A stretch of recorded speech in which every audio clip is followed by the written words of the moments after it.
My beloved child, there are days when you think you are merely tired, merely in need of rest, merely passing through an ordinary quiet season like anyone else. But I know the deeper thing that is moving within you. It is not only that your body is weary, nor only that your mind is too full of the cares of this life. It is that your soul is beginning to recognize that it was not created to live inside a form too small for the calling I have placed within it. You may learn to reassure yourself. You may tell yourself that everything will be all right. You may smile before others as though nothing inside you is cracked. Yet in the deepest hidden place, you still hear a quiet call. That call does not come to condemn you, but to awaken you. As I spoke through the prophet Isaiah, I have called you by your name. Isaiah 43:1. When a soul that belongs to me tries to live as though it belongs only to the standards of the world, it cannot fully rest because within it there remains the imprint of heaven. I do not blame you for the times you withdrew into yourself. I understand the seasons that taught you to protect yourself, the wounds that made you afraid to reveal what is true, the disappointments that made you think it would be better not to hope too much. But my beloved child, do not mistake self-defense for peace, and do not call the numbness within your heart maturity. There is a calm that comes from faith, but there is also a silence that comes from a soul too weary to speak. I am drawing near to you in that very place, not to break you, but to gently touch the parts of you that you have hidden for far too long. A bruised reed he will not break, and a faintly burning wick he will not quench. Isaiah 42:9-3. Do you see? I do not treat your tenderness as something shameful. I see in it a place that needs to be healed, upheld, and made bright again by my love. Perhaps you have lived many days like a lamp covered over, still carrying light but not daring to shine, still carrying fire but pressed down beneath layers of fear, duty, and compromise. You thought you were keeping yourself safe, but in truth, your soul has been aching because it has not been allowed to live according to what I have sown within it. I have said, you are the light of the world, nor do people light a lamp and put it under a basket, but on a stand, and it gives light to all in the house. Matthew 5:4-15. The light within you is not arrogance, not a desire to be noticed, not the noise of the ego. That light is the life I have placed in you, so that you may love more purely, walk more courageously, speak the truth more gently, and become a witness that grace can make a weary soul radiant again. Remember Jonah, my beloved child. He heard my call, but because of fear, resistance, and an unwillingness to step into what exceeded his own will, he went down into a ship to flee from my presence. But the farther he ran, the farther he descended down to Joppa, down into the ship, down into the heart of the sea, and then down into the belly of the fish. That is the image of a soul trying to move against the holy calling within it.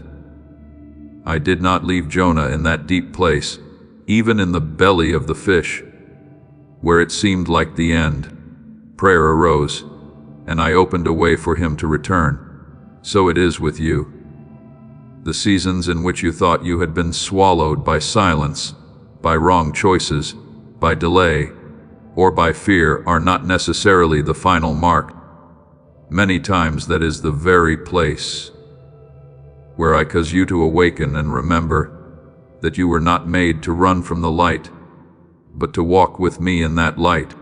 Therefore, do not regard your deep inner unease as an enemy. There are forms of unrest that are the bell of the soul reminding you that you are living far from the true water.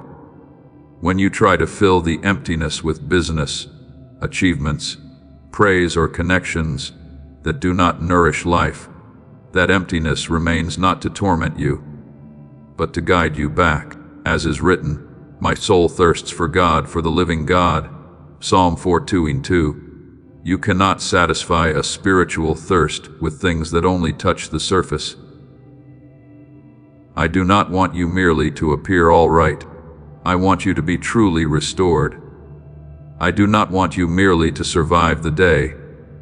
I want you to live in fullness, in integrity, in the freedom of one who knows they are loved and called. I do not see you as the world sees you. The world looks at appearance, results, speed, prominence, and the things you can prove. But I look at your heart, where there are tears no one else has known, prayers that never became words, and the moments when you wanted to give up, but still tried to take one more step. When Samuel looked at the sons of Jesse, he thought the tall, strong, outwardly worthy one would be chosen.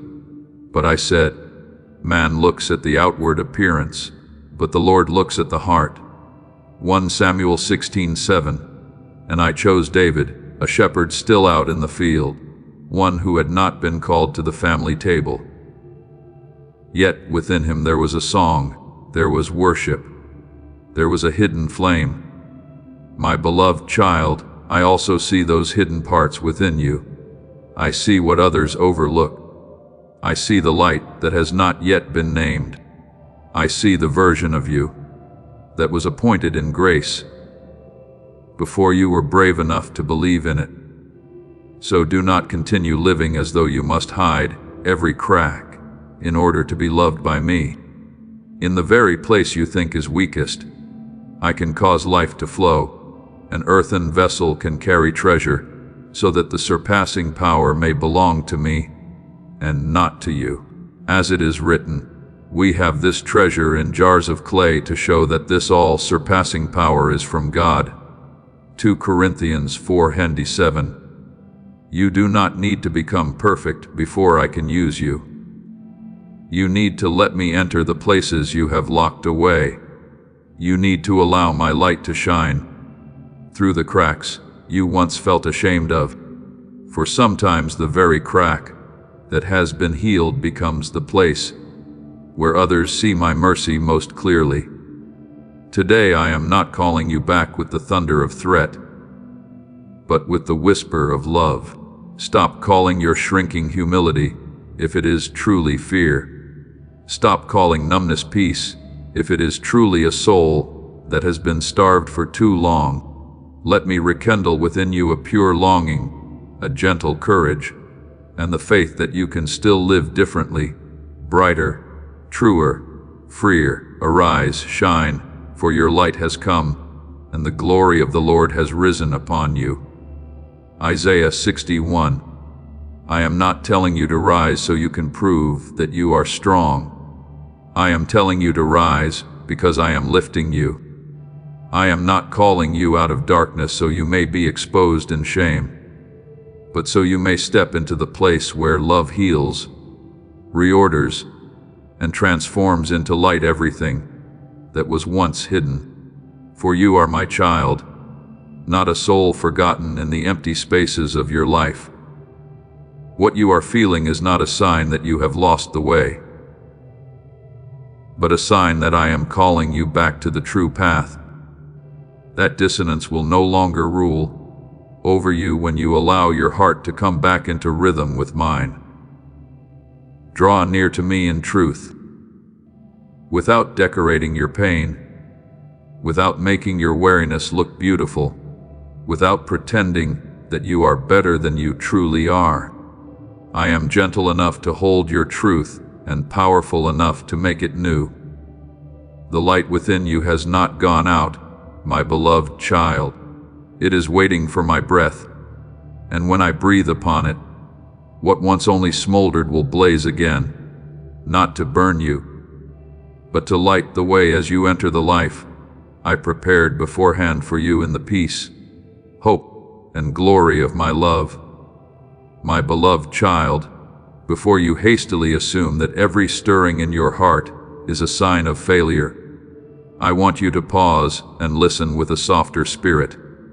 Not every call that touches you comes to accuse you. Not every feeling of unrest is a sentence against you. There are moments when I allow your heart to tremble, not because I want you to bow your head in shame, but because I am gently awakening the holy thing that has slept within you for far too long. True love does not always merely comfort you, so you can remain where you are. Sometimes love comes like the morning, light breaking through the curtains, dazzling your eyes for a moment, yet that very light announces that the long night no longer has the right to hold you. As it is written, "Awake, O sleeper, and arise from the dead, and Christ will shine on you." Ephesians 5:14. I am not calling you because I have grown weary of you. I am calling you because I still see abundant life waiting to be opened within you. A life that does not merely breathe through the day, but knows how to love, how to hope, how to burn brightly, and how to walk in the truth. Perhaps you have grown accustomed to living as one who is still present, when in truth, only a small part of you is truly awake. You still work, still converse, still fulfill what others expect of you, still answer that you are fine when someone asks how you are. But in the hidden place, there is a room within your heart whose light has long been turned off. I see that room. I see the emotions you have locked away because you feared being hurt again. I see the dreams you placed into silence because you feared that if you spoke them aloud, they would once more be taken lightly. I see the prayers that once burned with fire but slowly became hesitant, not because you no longer believe, but because you have grown weary after many seasons of waiting.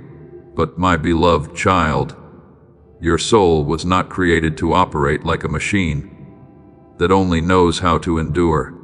It was created to live in communion with me, to feel truth, to be nourished by peace, to tremble before beauty, and to recognize the voice of its Father amid the noise of this life. I came that they may have life and have it abundantly.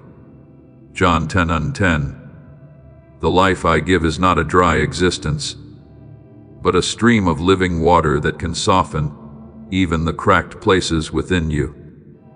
Therefore, when your heart suddenly sinks in the middle of what seemed like an ordinary day, do not be quick to call it weakness. When you find that you no longer rejoice in the things that once stirred you, do not hastily conclude that you have lost your way. Sometimes it is a sign that I am changing the appetite of your soul, causing you no longer to be satisfied with things that only fill the surface, but cannot nourish the depths. One who has been called to the table of grace cannot forever live on the crumbs that fall from the table of fear. A heart that is once tasted my presence cannot be completely at peace in places where there is only noise and no life. As David said, my soul thirsts for God, for the living God. Psalm 4:2. That thirst is not a punishment. It is evidence that within you, there still remains the capacity to recognize the true water. I want you to remember Elijah, the servant who once stood before the people and saw fire fall from heaven, yet afterward ran into the wilderness in fear, so exhausted that he asked to die. Do you see, even one who had witnessed my power had moments of depletion. Moments when he believed he was alone. Moments when he no longer had the strength to explain what was happening in his heart. But I did not come to Elijah with heavy rebuke. I gave him bread, gave him water, gave him rest, and then led him to Mount Horeb to hear my voice. Not in the great wind, not in the earthquake, not in the fire, but in a gentle, quiet whisper. 1 Kings 19:11-12. My beloved child, there are seasons when I do not awaken you through violent shaking, but through a whisper deep enough to touch the place you have not dared to listen to for a long time. I do not despise your weariness. I know that sometimes the soul must be nourished again before it can rise and continue walking.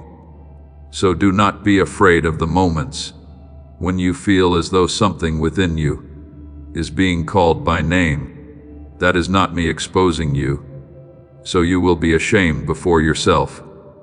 It is me opening the door so that light may enter the place where darkness has remained so long that you began to think it was normal. Many things you call fine are actually familiarity with lack. Many things you call strength are actually the ability to suffer in silence. Many things you call maturity are actually a heart that has learned not to expect anymore in order to avoid disappointment. But I do not want you to exchange the aliveness of your soul for an outward appearance that seems unmoved.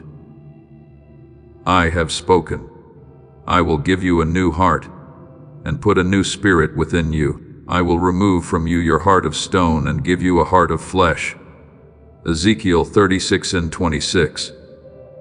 I do not come merely to repair your outward appearance. I come to make your heart able to feel again in a way that is pure, courageous, and whole. At times you think that feeling deeply is dangerous, because to feel deeply means you can be wounded deeply. But my beloved child, do not let old wounds teach you to despise the gift I placed within you. A tender heart is not a weak heart. Tenderness placed in my hands becomes the very place where the gentlest power is revealed. Christ wept before the tomb of Lazarus, not because he lacked the power to call the dead back to life, but because true love is not numb before human pain. And then from that place of tears, the call of resurrection rang out, Lazarus, come out. John 11:43. Do you see? I do not need you to become cold in order to become strong. I can cause resurrection to come forth from the very place where you have wept the most. Let me teach you to distinguish between the accusation of darkness and the awakening of grace. Darkness says that you are too late, too broken, too far gone, too weary to begin again. Please know that every seed you plant in this mission will grow into a torch that shines in someone else's darkness. Giving to this work through the link in the description or the pinned comment, whether by buying a coffee, making a donation, or becoming a member of our Ko-Fi community, does not go to a channel. Your actions are supporting a divine mission to save lost souls. Heaven moves through willing voices, but it grows through hearts that are kind. This is what I say over you now. Each gift you give is like a stream of living water that flows into the life of someone who needs healing. Give, and it will be given to you, is not just a verse for Jesus. It is a living promise that shapes your future. Allow me to invite you now with a simple act of faith. Come into this moment with purpose, with honesty, and with hope. The money you give today is not a donation. The act of spiritual obedience that lets your heavens open is what opens them. Let go of your seed and see what God brings back into your life. Grace says that you are still called, still being lifted, still able to return. Darkness pushes you into despair after showing you your wound. Grace touches the wound and then opens a path of healing. Darkness causes you to hide from me. Grace causes you to run toward me, because you know that in me there is mercy greater than everything you have not yet fulfilled. Therefore, there is now no condemnation for those who are in Christ Jesus. Romans 18:1. when I call you to awaken, that call does not carry the chains of condemnation, but the key of freedom. And because I love you, I will not let you remain in a life that is only enough to keep you from collapsing. I did not create you to live quietly like a covered lamp, nor did I form your soul to revolve only around responsibility without holy joy. I want you to return to a life of depth, where you know how to pray not as a duty, but as breath, how to love not from exhaustion but from fullness, how to work not merely to prove your worth, but to reflect faithfulness, how to rest not in the sin of escape, but in the peace of one kept by the Father. As it is written, in your presence there is fullness of joy, at your right hand are pleasures forevermore. Psalm 16:11. The joy I give is not shallow, not noisy, not dependent on everything being perfect. It is a joy that grows from the root of knowing that you are not abandoned. Therefore, today when I touch the deepest place within you, do not close the door. When the light makes you see the parts that have grown cold, do not be afraid. When your heart begins to ache, because you realize you have been living far from true life, understand that this is the beginning of returning. I do not stand before you with stones in my hand. I stand before you with arms wide open. I do not call you in order to make you shrink under guilt, but to lift you up in truth. Wake up, my beloved child, not in panic, but in peace. Rise, not by your own strength, but by the grace that is upholding you from within. Let Christ shine upon the regions you have left in darkness for far too long, and you will see what I am awakening is not old pain, but new life waiting to blaze forth. You were not created merely to exist. You were created to live abundantly in me, to become tender without being weak, strong without becoming hardened, humble yet still radiant and free in my love that never lets go.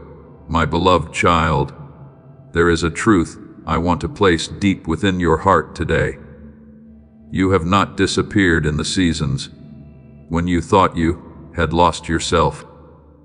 You have not been destroyed by the days of weakness, nor defined by the times you lost your way, nor erased from what I wrote in love from the very beginning. Though there were moments when you bowed your head, moments when you walked the wrong path, moments when you allowed fear to lead you into narrow places of darkness, I still saw you there, not as a lost soul, but as a child being called home.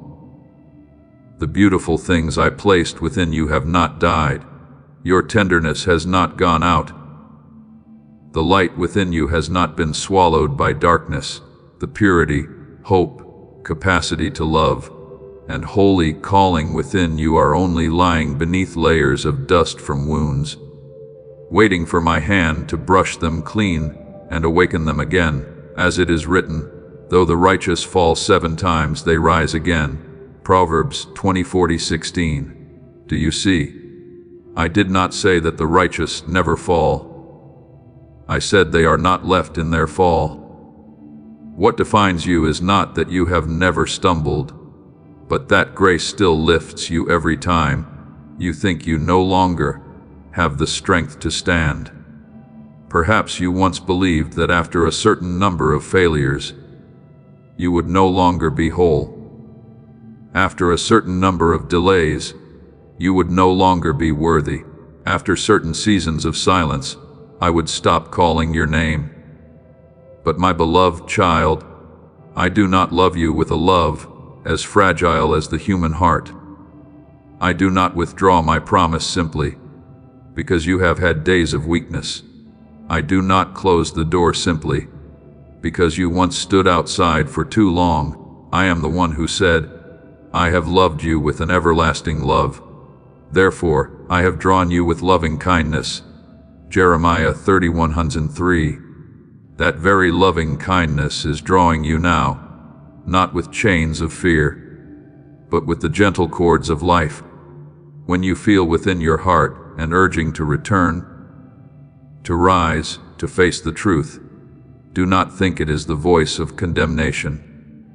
It is the voice of the Father calling you from a far place back to the table. It is the sign that you still belong to me, that your soul still recognizes the sound of its origin. I saw the moment you stopped running. Perhaps no one else saw it, because outwardly you still looked the same as every other day. You still walked, still worked, still remained silent, still kept deep things within your heart. But I saw the moment something inside you quietly turned direction. When you no longer wanted to pretend anymore. When you no longer wanted to call darkness a refuge.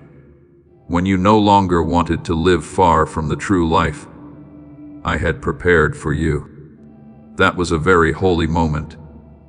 Even though it was not loud, heaven knows the value of a soul turning its face toward the light. I do not despise a small step, because I know there are small steps taken after many years of trembling. The Lord makes firm the steps of the righteous. He delights in their way. Though they fall, they will not be cast down, for the Lord upholds them with his hand. Psalm 37:23-24. You are not standing firm by yourself. My beloved child, my hand is beneath the very steps you think are weakest. Remember Peter on the night he denied his teacher. He had once spoken boldly, saying that even if everyone else abandoned the Lord, he would not. But when the darkness of fear covered him, he denied the one he loved 3 times. The rooster crowed and his heart broke open in tears. If the story had ended there, Peter might have imprisoned himself in the identity of a failure. But I did not allow the sound of denial to become the final word over his life. After the resurrection, Christ did not come to shame him before his old wound. He came to him by the shore, made a fire, prepared bread and fish, and asked him in love, "Do you love me?" John 21:17. 3 times he had denied, and 3 times love opened the way for him to be restored. Do you see? I do not only forgive, I also entrust the mission again. I do not only erase the mistake, I also call the goodness buried within you to rise once more. If Peter could step out of the night of denial and become a shepherd of the flock, then you too can step out of the seasons that have passed and receive again the living portion I never took away from you. Therefore, do not think that a new beginning always comes as a great event that makes everyone take notice. Many times a new beginning starts very quietly, like the first breath after a long cry, like a thin line of light on the edge of the sky, before dawn truly breaks forth. The door I open for you does not necessarily appear with thunder, with glorious signs, or with an immediate change in outward circumstances. Sometimes it opens right within your heart, when you decide that you will no longer agree with paralysis, no longer treat fear as your master, no longer allow the past to speak in my place about your future. As it is written, "Behold, I have set before you an open door which no one is able to shut." Revelation 3:98. That door is not only before you, it is also opening within the very rhythm of your still beating heart, within the small flame that is not yet gone out, within the very quiet prayer you thought, "I did not hear." I want you to understand that true life does not have to be loud in order to be real. Do not despise the hidden movements of your soul. A seed planted in the soil does not make a thunderous sound when it begins to sprout.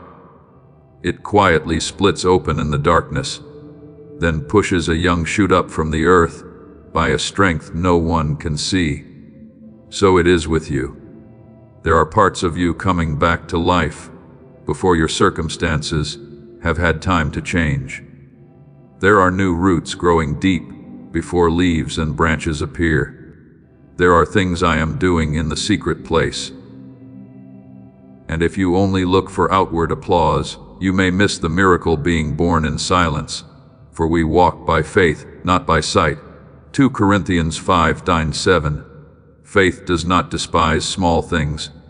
Faith knows that one trembling step toward me can be the beginning of an entire journey of resurrection. Perhaps you have thought resurrection is only for things that have died completely. But I tell you, resurrection also comes to souls that have grown cold, hearts that have become weary, faith that is lain still beneath the ashes, and holy dreams covered over by disappointment when Christ said, "I am the resurrection and the life. Whoever believes in me, though he die, yet shall he live." John 11:25. That was not only a promise for the final day, but also a power that can touch your today. I can make a heart that has become numb to tremble again. I can cause a soul accustomed to hiding to stand once more in the light. I can bring back the things you thought were lost in a form more mature, purer, deeper, and more enduring. What I restore does not always look exactly like what came before. Many times I return to you a version refined by fire, cleansed of illusion, anchored in truth, and covered with peace. My beloved child, what I am placing in your hands today is not a warning meant to make you tremble with fear, but an invitation to step across the threshold, move forward. Even if it is only one step, speak honestly with me. Even if your words are still clumsy, open your heart. Even if you are still afraid, let me touch the place you have avoided for far too long. Do not wait for every fear to disappear before you return, because often fear dissolves along the very journey you walk with me. Do not wait until you feel strong before you rise, because true strength does not come from forcing yourself not to be weak. It comes from allowing me to lift you when you are weak. My grace is sufficient for you, for my power is made perfect in weakness. 2 Corinthians 12:9. I do not require you to step through that door with the appearance of perfection. I only want you to step through it with the faith that I am there. Therefore, lift up your head with gentleness, not in pride, but in the certainty that you are still loved. The good things within you do not belong to some distant past. They are still waiting to be awakened in the present. The light you thought had run out is still smoldering. The heart you thought had lost its way can still recognize my voice, and in the very place you once thought was the end, I am setting an opening that no one has the right to close. Draw near to me, my child. Let your breath come back into rhythm with the life of grace. Let every heartbeat remind you that I am not finished with you yet. You were not created to remain lost forever. You were created to be found, restored, guided, and brought into true life. From today on, do not call yourself someone who has lost everything. Call yourself someone being rebuilt by me. Do not call your small step insignificant. Call it the first footprint on the road home, and I, your Father, will walk with you through that door until what once grew cold within you burns again, and you know with your whole soul that my life is still flowing, still calling, still making you new day by day. My beloved child, I have seen more than you ever dared to admit to yourself. I saw the times when the truth stood right at your throat, but you swallowed it down because you feared displeasing others. I saw the moments when you knew you needed to remain with what was right to protect, what was good to stay faithful to the voice within your heart. Yet you turned away because you were tired, because you were afraid, because you had grown used to choosing the path with fewer collisions. I also saw the smiles you wore among the crowd. Smiles enough to make others think you were fine, but not enough to hide from my eyes the deep emptiness within. But hear me clearly, my child. I do not look at you with contempt. I do not stand before your life as a judge, waiting only to record the times your heart was weak. I look at you with the patience of a father who knows well the wounds that have formed across many seasons, and who also knows that true restoration must be nurtured in grace. It cannot be forced to bloom by fear. As it is written, a bruised reed he will not break, and a smoldering wick he will not quench. Isaiah 42:1-3. You are not a reed discarded because it has bent. You are not a lamp rejected because its flame has grown weak. You are being sheltered by me from the fierce wind, until what still smolders within you can burn brightly again. At times you blame yourself for having remained silent too long, for having compromised too much, for not having been courageous sooner. But I want you to distinguish between repentance that leads to life and accusation that drags you into despair. Repentance is the light that helps you see the way home. Accusation is the darkness that says there is no way left for you. I am not calling you so that you may beat your own soul with cruel words. I am calling you so that you may awaken, rise and move toward the truth in love. Godly sorrow brings repentance that leads to salvation and leaves no regret. 2 Corinthians 17:10. Therefore, when you recognize the things you have avoided, do not let that awareness become a chain.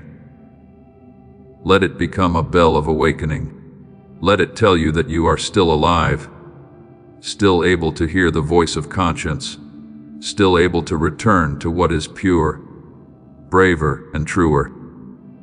I want you to remember the son who left his father's house, carrying his inheritance, and imagining that freedom meant going far from the love that had raised him. He squandered, lost his dignity, and fell so far into lack that he longed for the food of the pigs.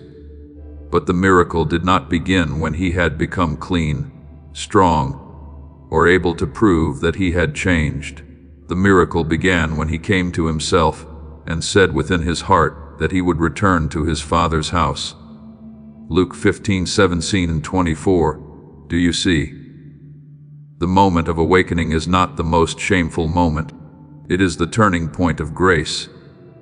And while he was still far away, the Father ran to him, embraced him, kissed him, clothed him with a new robe, placed a ring on his hand, and put sandals on his feet. The Father did not wait for him to finish presenting the indictment of his life before showing mercy. Love ran ahead of explanation. So it is with you, my beloved child, when you realize you have gone far from what I desire for you. That is not proof that you are out of hope. It is proof that the road home is opening before your eyes. But I also want you to understand that returning is not always one great leap that changes everything in a single day. Do not place upon your shoulders the burden of having to be healed immediately, to be courageous immediately, to become steady immediately. The world loves speed, loves visible results, loves transformations that can be told as a beautiful story in just a few words. But I work more deeply, like a gardener tending the roots before looking for flowers. True healing does not merely correct the outward expression. It descends into the places where you once learned to fear. Learn to remain silent. Learn to smile while your heart was empty. I am not in a hurry with your soul. I patiently teach you one rhythm at a time. Today you stop avoiding one small truth. Tomorrow you dare to name one pain. Then you learn to say no to what makes you shrink. Then you learn to say yes to the light I have set before you. The path of the righteous is like the light of dawn, which shines brighter and brighter until full day. Proverbs 4:18. Dawn does not burst into noon in a single second, yet it is still steadily overcoming the darkness. Remember Moses, my beloved child. When I called him from the burning bush, he did not step forward as a completely confident man. He carried memories of failure, of fleeing from Egypt, and the feeling that he did not have enough words, enough ability, or enough worthiness. He said that he was slow of speech, is he dumb, and did not know how he could face Pharaoh. But I did not cancel the calling because he trembled. I said, I will be with you, Exodus 3:12, and my presence, not Moses' perfection, became the foundation for the journey of deliverance. You may have been silent in the past, but that does not mean your voice has been taken from you forever. You may have turned away in one season, but that does not mean you cannot return and stand firm in the next. I am not looking for a child who has never been afraid. I am lifting a child who trembles and yet is learning to obey. As this awakening grows inside you, know that helping with this mission is not a joke. It is a sign from God. You can support this work through the link in the description or the pinned comment, whether by buying a coffee, making a donation, or becoming a member of our Ko-Fi community. By doing so, you become part of Jesus' plan to save souls who are still stuck in fog. Every seed turns into light that fights against darkness. If you water others, you will be watered yourself, Jesus says. This is not history. It is a living promise about your future. Come into this moment with faith and a plan. What God has already planned for your life can be unlocked through your giving. And as you begin to step into that process, you will have to learn forgiveness, not only toward those who hurt you, but also toward yourself. There are people you have forgiven with your mouth, yet in your heart, you still carry them like a stone. There are also mistakes of your own that you keep repeating to yourself, as though punishing yourself were the only way to prove you are truly sorry. But I do not ask you to live forever under the punishment that Christ has already borne. Forgiveness does not mean denying what happened, does not mean calling wrong right, does not mean returning to what is toxic. Forgiveness is placing the final judgment into my hands, so that your soul is no longer tied to the wound, as though to a sorrowful altar. Be kind and compassionate to one another, forgiving one another, just as God forgave you in Christ. Ephesians 4:32. When you receive forgiveness from me, you will gradually gain the strength to loosen your grip.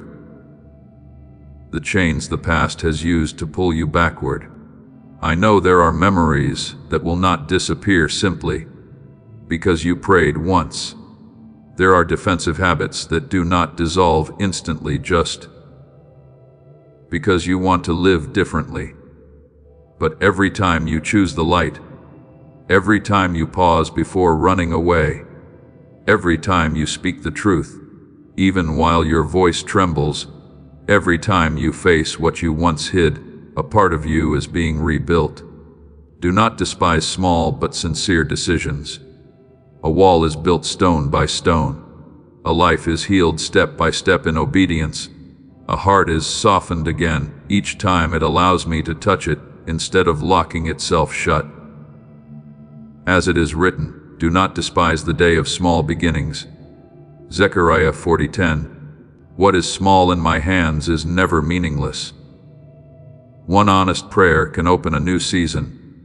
One decision not to return to the old path can break an entire chain of long-standing bondage. Therefore, my beloved child, be gentle with yourself. But do not keep lulling yourself to sleep. Be patient with the process, but do not use the process as an excuse to remain where you are. I do not condemn you, but neither do I want you to live beneath the life I paid the price to give you. Let me teach you to speak at the right time, to stay in the right place, to leave what must be left, and to open your heart in the right way. Let me fill the emptiness you have spent years trying to cover with laughter, work, business, and the words, "I am fine," when they were not true. I am the one who heals the brokenhearted and binds up their wounds. Psalm 147:3. I do not merely see the cracks. I know how to pour oil into them. I do not merely hear your silence. I know how to call your voice back. So today, you do not need to run fast in order to prove that you have changed. You only need to turn your face toward me and take one true step. Begin with honesty. Tell me where you are tired, where you are afraid, where you have pretended, where you have allowed your heart to remain empty for too long.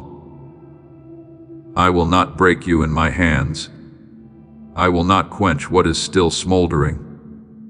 I will breathe life into the fire that remains. I will teach you to stand without hating yourself. I will teach you to repent without despair. I will teach you to forgive without losing wisdom. I will teach you to love without betraying your own soul, and then day by day, you will realize you have not been rejected. You are being kept. You have not been abandoned in what has passed. You are being let out.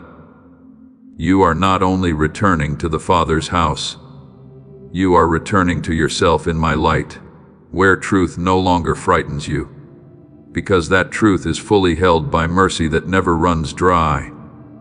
My beloved child, there are things you once considered signs of failure, yet in my eyes, they are proof that your soul is still alive.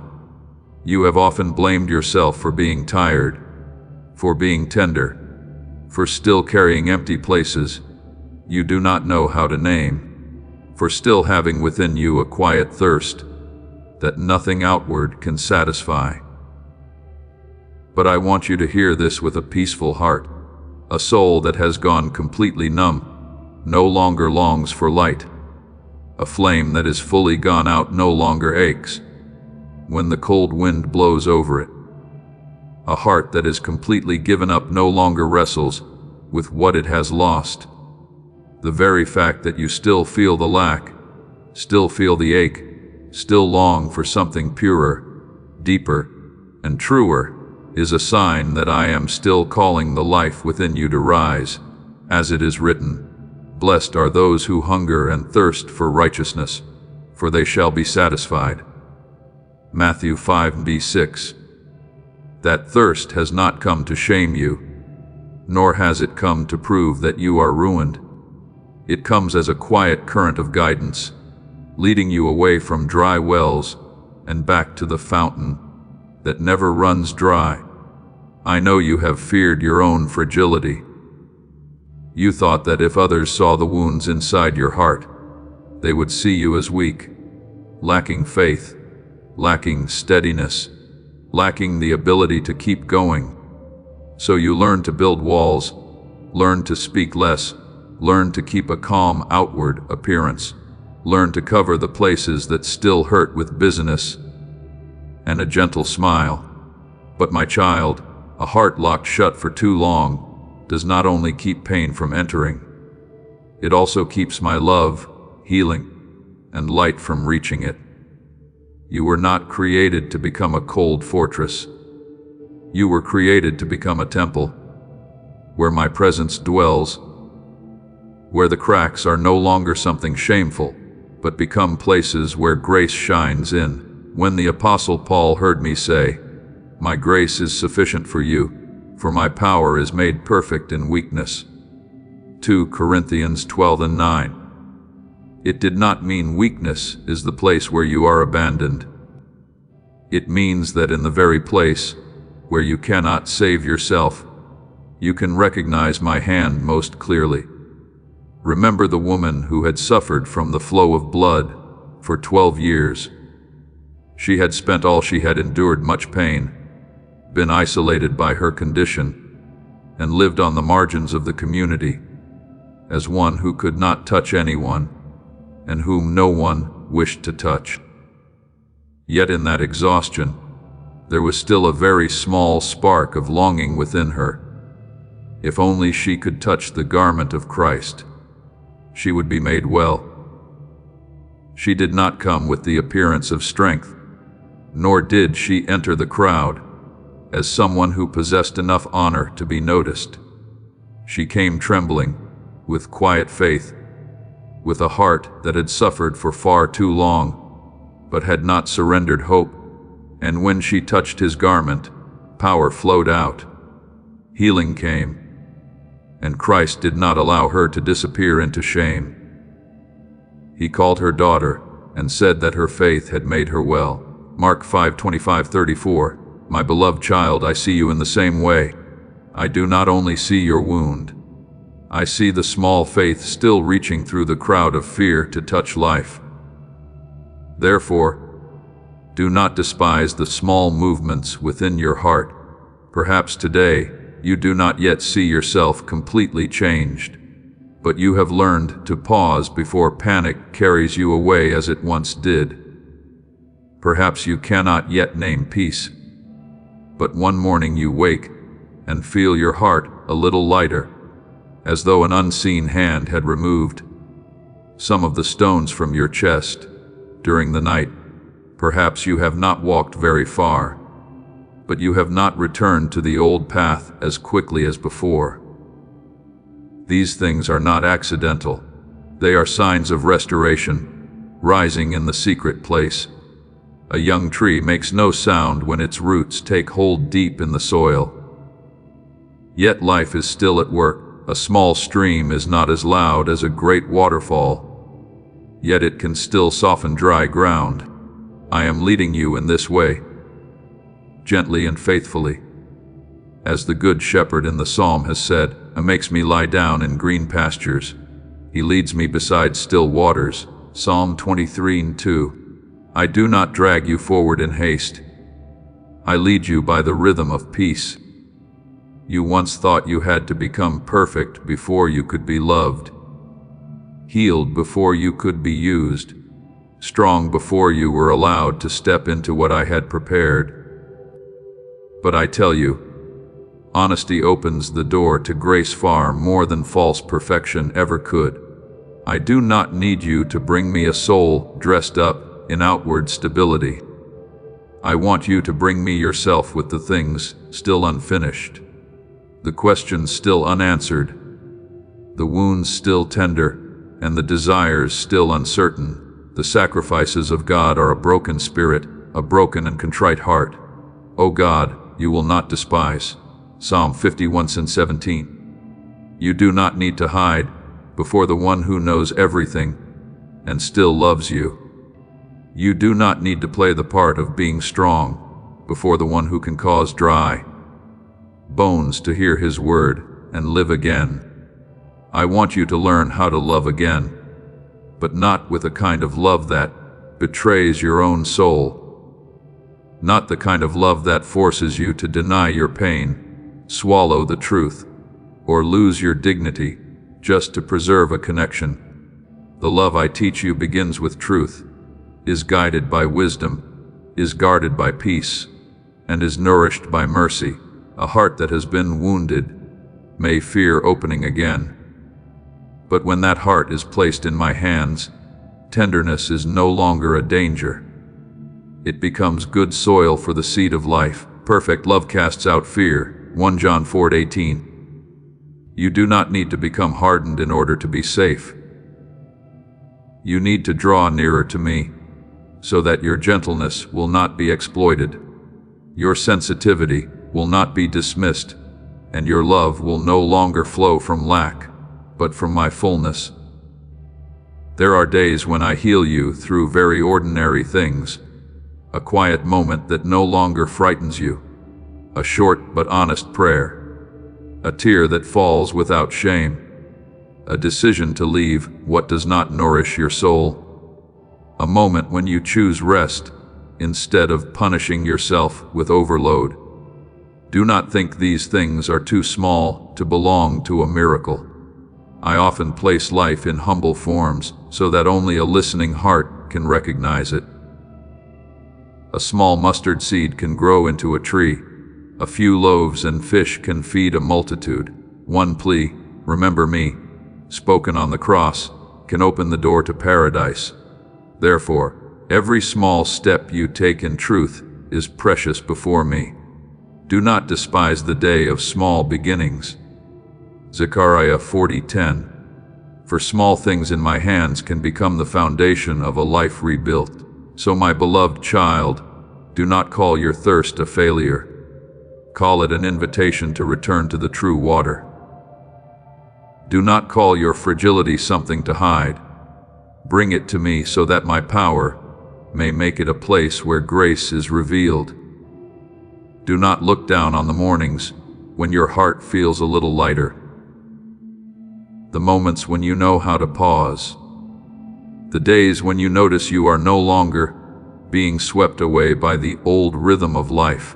I am working within you, not hastily, not harshly, not leaving the work unfinished.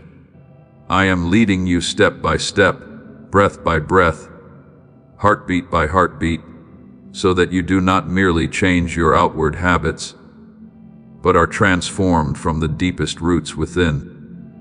And when you look back, you will understand that the places where you once felt weakest were not the places where I abandoned you.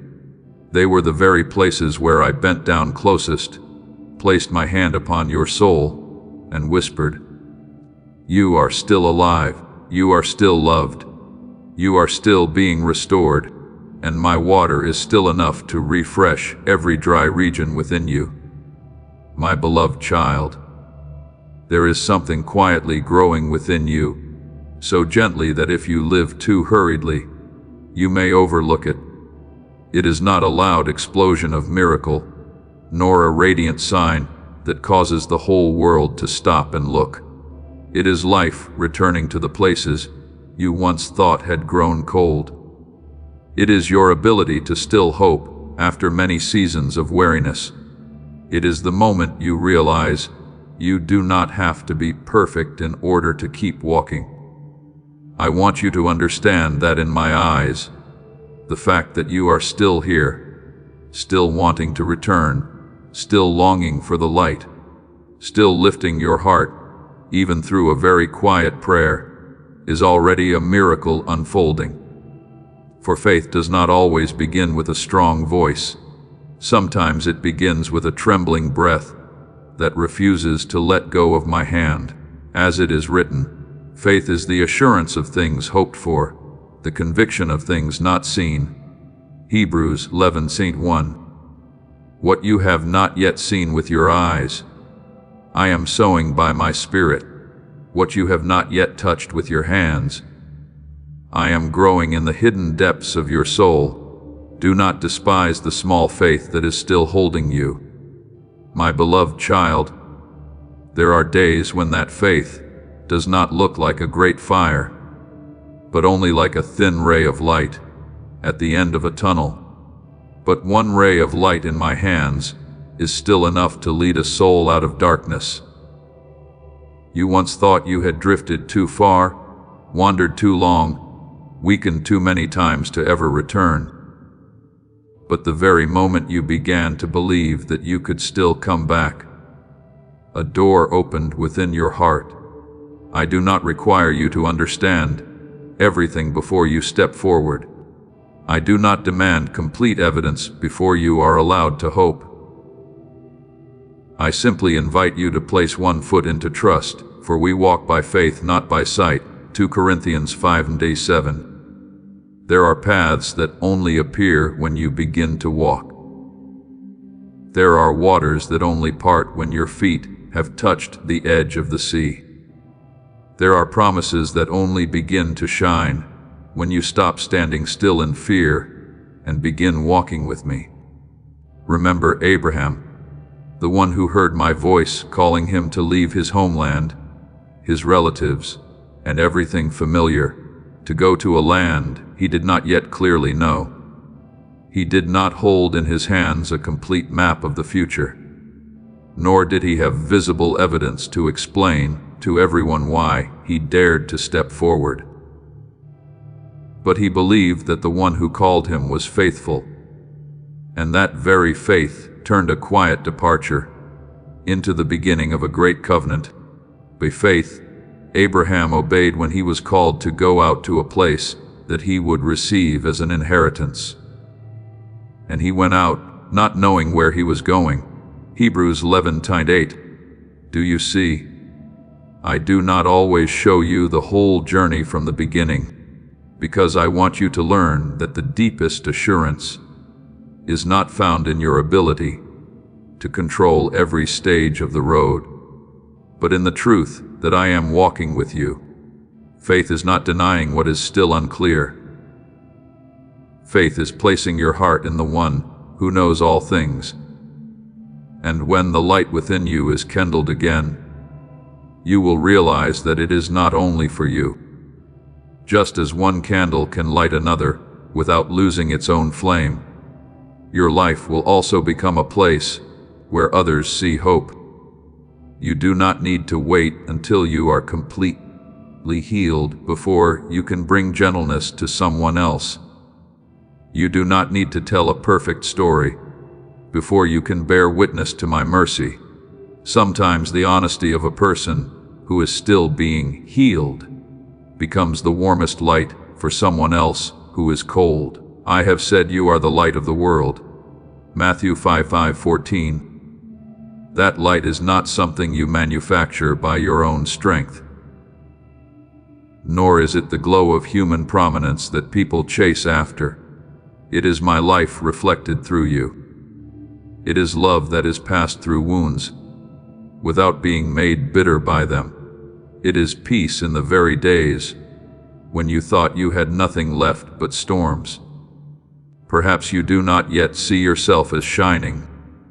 Perhaps you still look at the unfinished parts, the cracks that have not yet closed, the habits that have not yet been fully transformed, and you wonder how I could use a soul that is still learning to stand firm.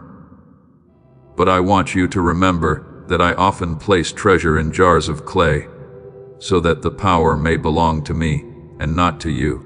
We have this treasure in jars of clay to show that the surpassing power belongs to God. 2 Corinthians 4:7. You do not need to hide the truth that you are still being rebuilt. That very humility makes the light within you purer. A person who knows they have received mercy will know how to show mercy to others. A person who has been lifted up will know how to bend down towards someone who is falling. A person who has passed through the night and still seen the dawn can whisper to another soul, do not give up, the light still remains. Therefore, keep walking, but do not walk as one being chased by guilt. Walk as one being led by grace. Cherish every small change, because I do not take lightly anything born in truth. When you choose peace instead of the old reaction, that is light. When you pray instead of sinking into despair, that is light. When you dare to speak the truth without wounding, dare to forgive without denying boundaries, dare to rest without condemning yourself, that is light. Each of these small things is joining together into a dawn within you. The path of the righteous is like the light of dawn, which shines brighter and brighter until full day. Proverbs 4:18.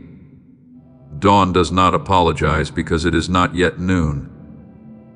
It simply continues to brighten according to the rhythm appointed for it. So do not despise yourself, because you are not yet complete. Rejoice, because you are coming back to life. I want you to understand that returning is not only the act of coming back to a place, it is the re-establishing of trust. You return when you believe that my love is still for you. You return when you believe that the past has no right to place the final seal upon your soul. You return when you believe that even though your eyes do not yet see the road, my hand can still lead you through the unknown.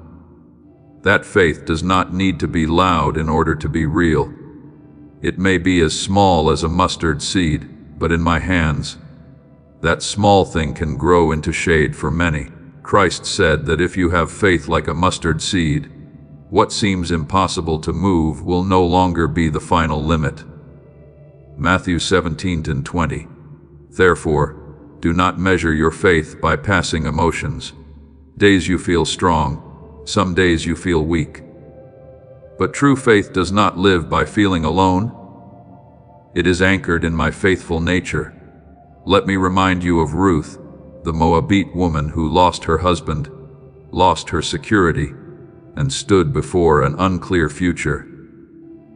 She could have returned to what was familiar, could have chosen the easier road, could have left Naomi in order to save herself in the way humans understand. But in a holy moment, she chose to remain with faithfulness and step into an unknown land, saying, "Your people shall be my people, and your God my God," Ruth 1:16. She did not know that those quiet steps would lead to the field of Boaz, to the restoration of dignity, and to a lineage from which the Savior would come. My beloved child, there are quiet decisions of faith today that are connecting you to things greater than you can imagine. One small faithful step can open a new history in my hands. So when you feel the light returning, do not hold it back in fear. Let it first grow warm within you, and then naturally it will touch others. The light I place in you does not diminish when it is shared. It becomes purer when it moves through love. When you encourage someone who is exhausted with the gentle words you once needed to hear, that light grows when you live truthfully instead of performing perfection. That light becomes near and human. When you choose hope in a world that easily falls into despair, that light becomes a quiet testimony. Let your light shine before others, so that they may see your good works and give glory to your Father who is in heaven. Matthew 5:16. You do not shine in order to be praised. You shine so that others may know that I still heal, still lead, and still turn ashes into beauty. Therefore, my child, keep walking with gentleness and courage. Do not wait until you no longer tremble before you step forward. Do not wait until every question is answered before you believe. Do not wait until you are perfect before allowing my light to pass through your life. I am doing something deeper than the outward appearance of change. I am restoring from the root the belief that you can still return, still live anew, still become a source of light for other souls without losing yourself. Every day you wake and choose not to give up. It is a quiet song before me. Every time you lift your heart, even before you see the result, it is a seed of faith. And I, your Father, will not let that seed die in the soil. I will water it with grace, shelter it with mercy, and cause it to grow in the time I have appointed. Then you will see what began as a small ray of light within your heart will become a guiding lamp, not only for you, but for those who need to know that they too can come home into my love that never runs dry. My beloved child, let your heart become still in this moment, because not every weighty thing comes with thunder across the sky or events that shake the earth. There are words I place before your soul very softly, like a breeze passing through an open door, so gentle that the hurried may overlook it, yet so deep that it is enough to turn an entire life around. I do not always awaken you through intensity.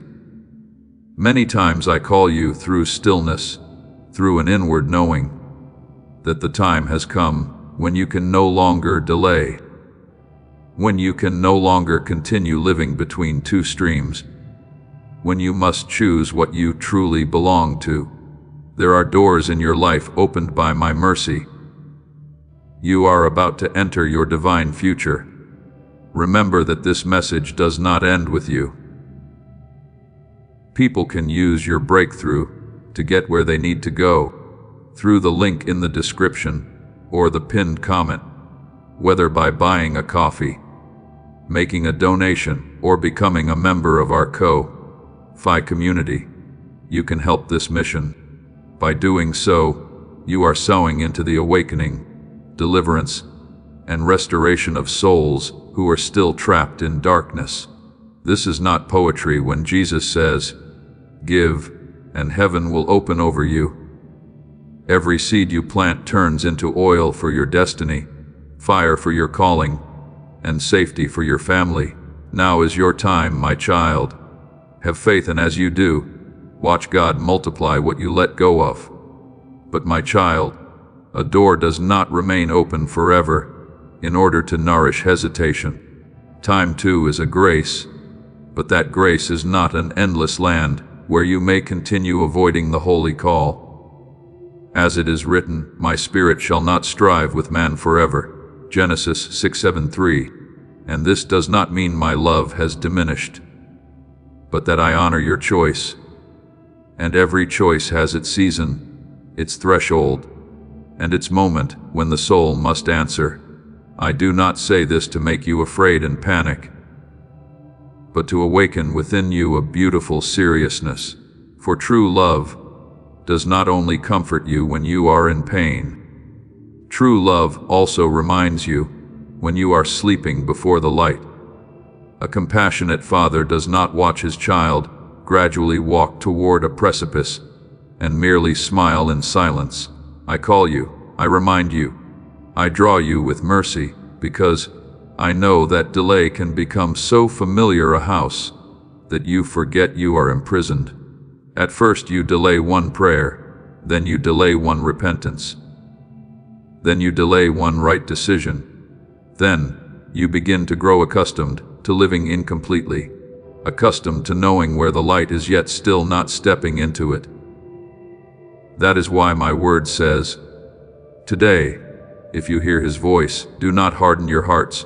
Hebrews 3:15. I say today, not to burden you with pressure, but to deliver you from the illusion that tomorrow is always within your grasp. My beloved child, hardness of heart rarely begins with a loud rebellion. It often begins with very small turnings away. One time you know what is right, but choose silence. One time you hear my voice, but tell yourself later. One time you feel the light touching a wound, yet pull the curtain down because you do not want to face it yet. Then little by little, what once pained you, because you were far from me, no longer pains you. What once caused your conscience to tremble gradually becomes normal. What once made you long to return slowly becomes covered by business, excuses, habits, and self-protection. My child, I do not want you to lose that holy sensitivity. Guard your heart above all else, for from it flow the springs of life. Proverbs 40:23. When your heart can still tremble before my voice, that is a gift. Do not take that gift lightly. Do not let today's call become a distant echo that tomorrow you no longer recognize. My beloved child, I want you to listen to this word, not with the hurried ears of the flesh, but with the deepest part of your soul, where I once kindled a flame that did not come from this world. You were not created to live small within the walls of fear. nor were you called to keep hiding what I placed within your heart, as though it were something too fragile. When I placed light in you, I did not do so for you to put it under the basket of guilt, beneath the garment of delay, or under the long shadow of the words others once spoke over you. As it is written, nor do people light a lamp and put it under a basket, but on a stand, and it gives light to all in the house.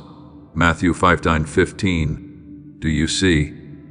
The light I give is not only meant to warm you alone, but also so that through your life, other weary souls may recognize that there is still a way forward, still hope, still a Father calling them out of darkness. But my beloved child, that light cannot shine if you keep waiting for the day when you no longer tremble. Many have missed the season I opened before them, not because they were unloved, nor because I did not call, but because they believed obedience could only begin when every fear had disappeared. I do not require you to walk as one who is never weak. I invite you to walk as one who knows they are being held by my hand. There are doors of grace opened within an appointed season, and wisdom is not standing outside, forever analyzing the shape of the door, but recognizing my voice and stepping through in faith. Make the best use of the time, because the days are evil. Ephesians 5:16. Not so that you may run in panic after the world, but so that you may understand that the life given to you is holy. That each day is a seed and each moment is an opportunity to respond to what I am sowing in your soul. Perhaps you have often told your heart, when I am stronger, I will begin when I am more certain. I will step out when people understand me better. I will shine. But my child, if Moses had waited until he could speak fluently before becoming an instrument of deliverance for my people, the staff in his hand would have remained nothing more than a piece of wood in the wilderness. He once told me that he was slow of speech, hesitant in words, and full of limitations. But I said, who has made man's mouth? Exodus 40:11. What I use is not always what you feel most confident in, but what you surrender in obedience. I do not need you to become a perfect image before I act through you. I only need you to stop burying yourself in the sand of doubt, to stop calling delay humility, and to stop mistaking fear for wisdom in the stillness that the world so often overlooks. I am still speaking to you. Do not think that my voice only comes through resounding events, signs that shake the sky, or circumstances that force everyone to pay attention. I once taught Elijah that my presence is not limited to the great wind, the earthquake, or the fire, but can come in a still small voice. 1 Kings 19:12. In the same way, there are times when I call you through a holy unease within your heart, through a longing to live more truthfully, through the loss of peace when you continue making yourself smaller. That is not meaningless instability. It may be my voice gently knocking on the inner door, reminding you that the old season has grown too narrow, that the old garment no longer fits, and that you cannot remain forever in the place I only meant for you to pass through. Remember Gideon, my beloved child. He was threshing wheat in a hidden place because he feared the Midianites, seeing himself through the lens of weakness, a small family, and an oppressed circumstance. But when my angel appeared to him, the first word was not a condemnation of his fear, but a call that awakened his true identity. The Lord is with you, mighty warrior. Judges 60:12. Do you see? I did not call Gideon according to the place where he was hiding, but according to what I had placed within him. I do not call you by the name of your failures, your silence, your years of avoidance, or the wounds that made you bow your head. I call you by the name I wrote upon your soul before the world had a chance to define you. And when I call, my word has the power to raise up what you thought had fallen asleep. Therefore, do not wait until your life is free of every broken place before returning to what I have entrusted to you. The prodigal son did not rise in a palace, did not return in fine clothing, did not come to the Father with achievements neatly arranged. He rose amid the dust, amid lack, amid the shame of wrong choices, and with only one decision to return, the road opened before him. While he was still far away, the Father ran to him, embraced him, clothed him with a new robe, placed a ring on his hand. Luke 15:20-22. I want you to understand this deeply. Your beginning does not need to be decorated with perfection. Your beginning only needs a truthful heart, a turning of direction, a yes, even if it still trembles. My grace does not wait for you to be free of dust before embracing you. It is my embrace that restores you. There are some of my children who have allowed too much time to pass because they feared their light would make others uncomfortable, feared that their growth would cause someone to leave, feared that my calling would lead them onto a path that no longer fit the old patterns. But my beloved child, light does not apologize to darkness for shining. A flower does not apologize to spring for blooming. A river does not apologize to dry ground for flowing toward it. When I make you more alive, purer, and more courageous, that is not arrogance. It is obedience to the one who created you. Arise, shine, for your light has come and the glory of the Lord has risen upon you. Isaiah 60:1. That word is not given so you may display yourself, but so you may stop living as though my glory within you is something that must be hidden.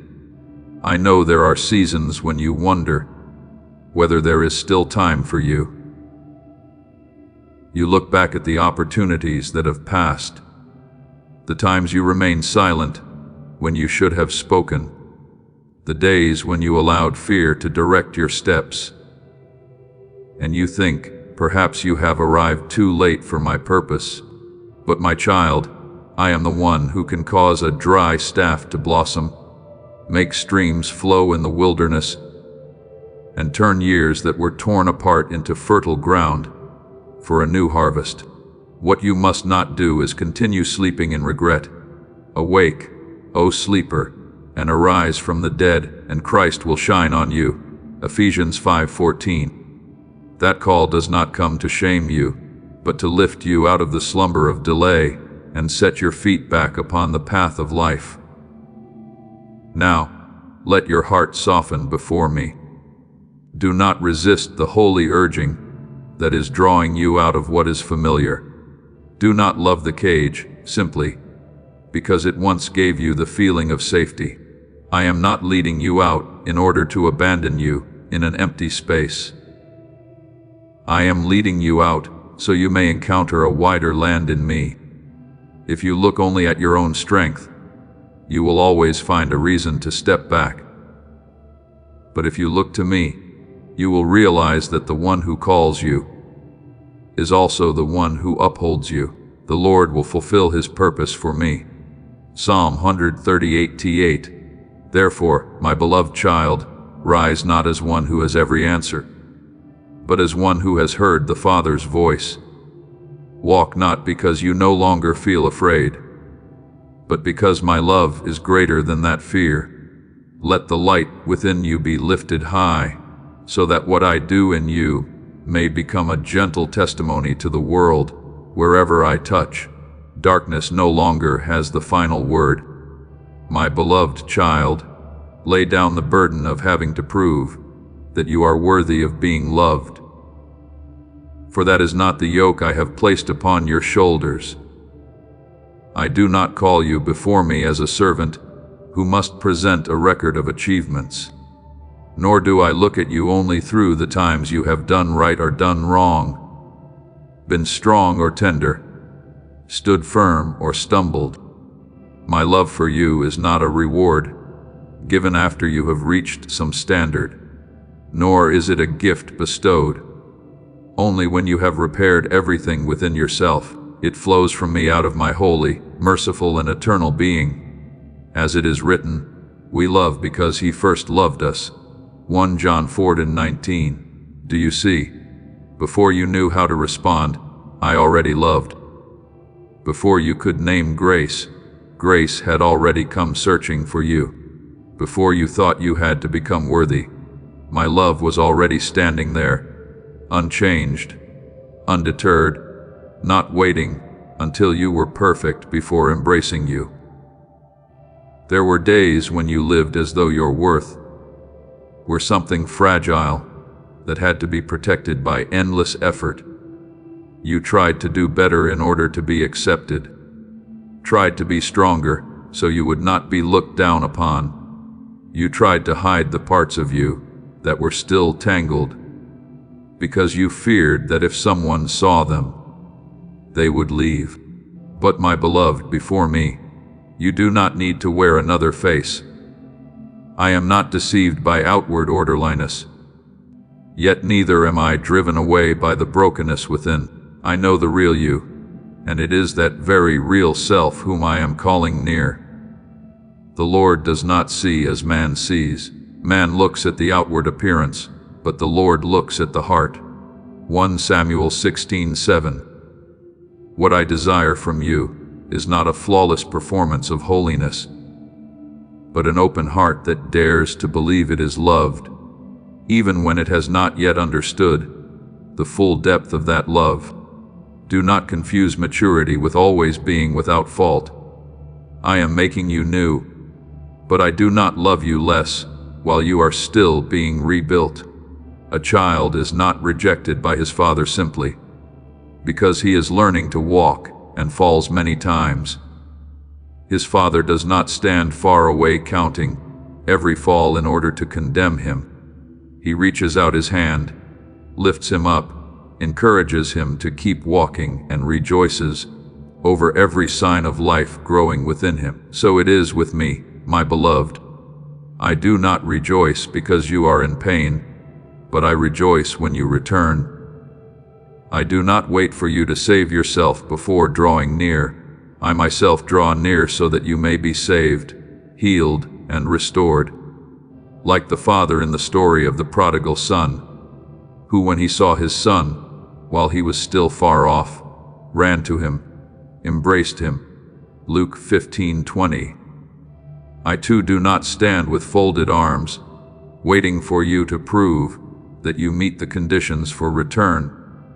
I run toward you with mercy, before you can even finish saying your apology. If even now something within your heart is trembling, a quiet softening, a longing for something purer, a desire to return to a place where you no longer have to defend yourself, do not dismiss it as a passing emotion. It may be my very voice calling you in the hidden place. I do not call you with the harsh shout of coercion, nor do I pull you with the chains of fear, but with cords of kindness and bonds of love. As it is written, I drew them with cords of kindness, with bands of love. Hosea 11:4. My call may be very gentle, but it has the power to awaken the parts of you that have fallen asleep. It does not shame you because you have gone far away. It reminds you that home is still there, the Father is still there, and the arms of love have never been closed. And yet, my child, do not delay your response simply because you think there are still many things for which you are not ready. Prolonged hesitation can cause your soul to grow accustomed to the shadows, until even when the light stands near, you still feel reluctant to step into it. I do not say this to frighten you, but to awaken you from unnecessary confusion. Today, if you hear his voice, do not harden your hearts. Hebrews 3:15. Today is where grace is touching you. Today is the moment when you can turn your direction. Today is an open door for a sincere answer. Do not wait until every emotion is neatly arranged. Do not wait until you understand every reason. Do not wait until you can explain everything to everyone. When you hear my voice calling, wisdom is to return while your heart is still tender, to step forward while the light is still shining clearly before your eyes. Remember Zacchaeus, the man who climbed up into a sycamore tree to see Jesus as he was passing by. He was not a man honored by society. His life carried many stains in the eyes of others. But when Jesus looked up and called him by name, he did not begin with condemnation before the crowd. He said, "Zacchaeus, come down quickly, for today I must stay at your house." Luke 19:5. That one call opened the way for a transformation deeper than all the contempt that had ever surrounded him. Do you see? When I call a person by name, I am not merely pointing to their past. I am awakening the redeemed future within them. Zacchaeus responded at once, and from that response, a heart once bound tightly to gain was opened in repentance and restoration. That story tells you that no one is too far to be called.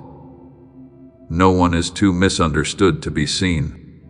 And no one is too entangled to be set free when my voice touches their heart. So do not continue standing outside my love like a stranger looking in through the window. You were not created merely to hear about grace, but to live within that grace.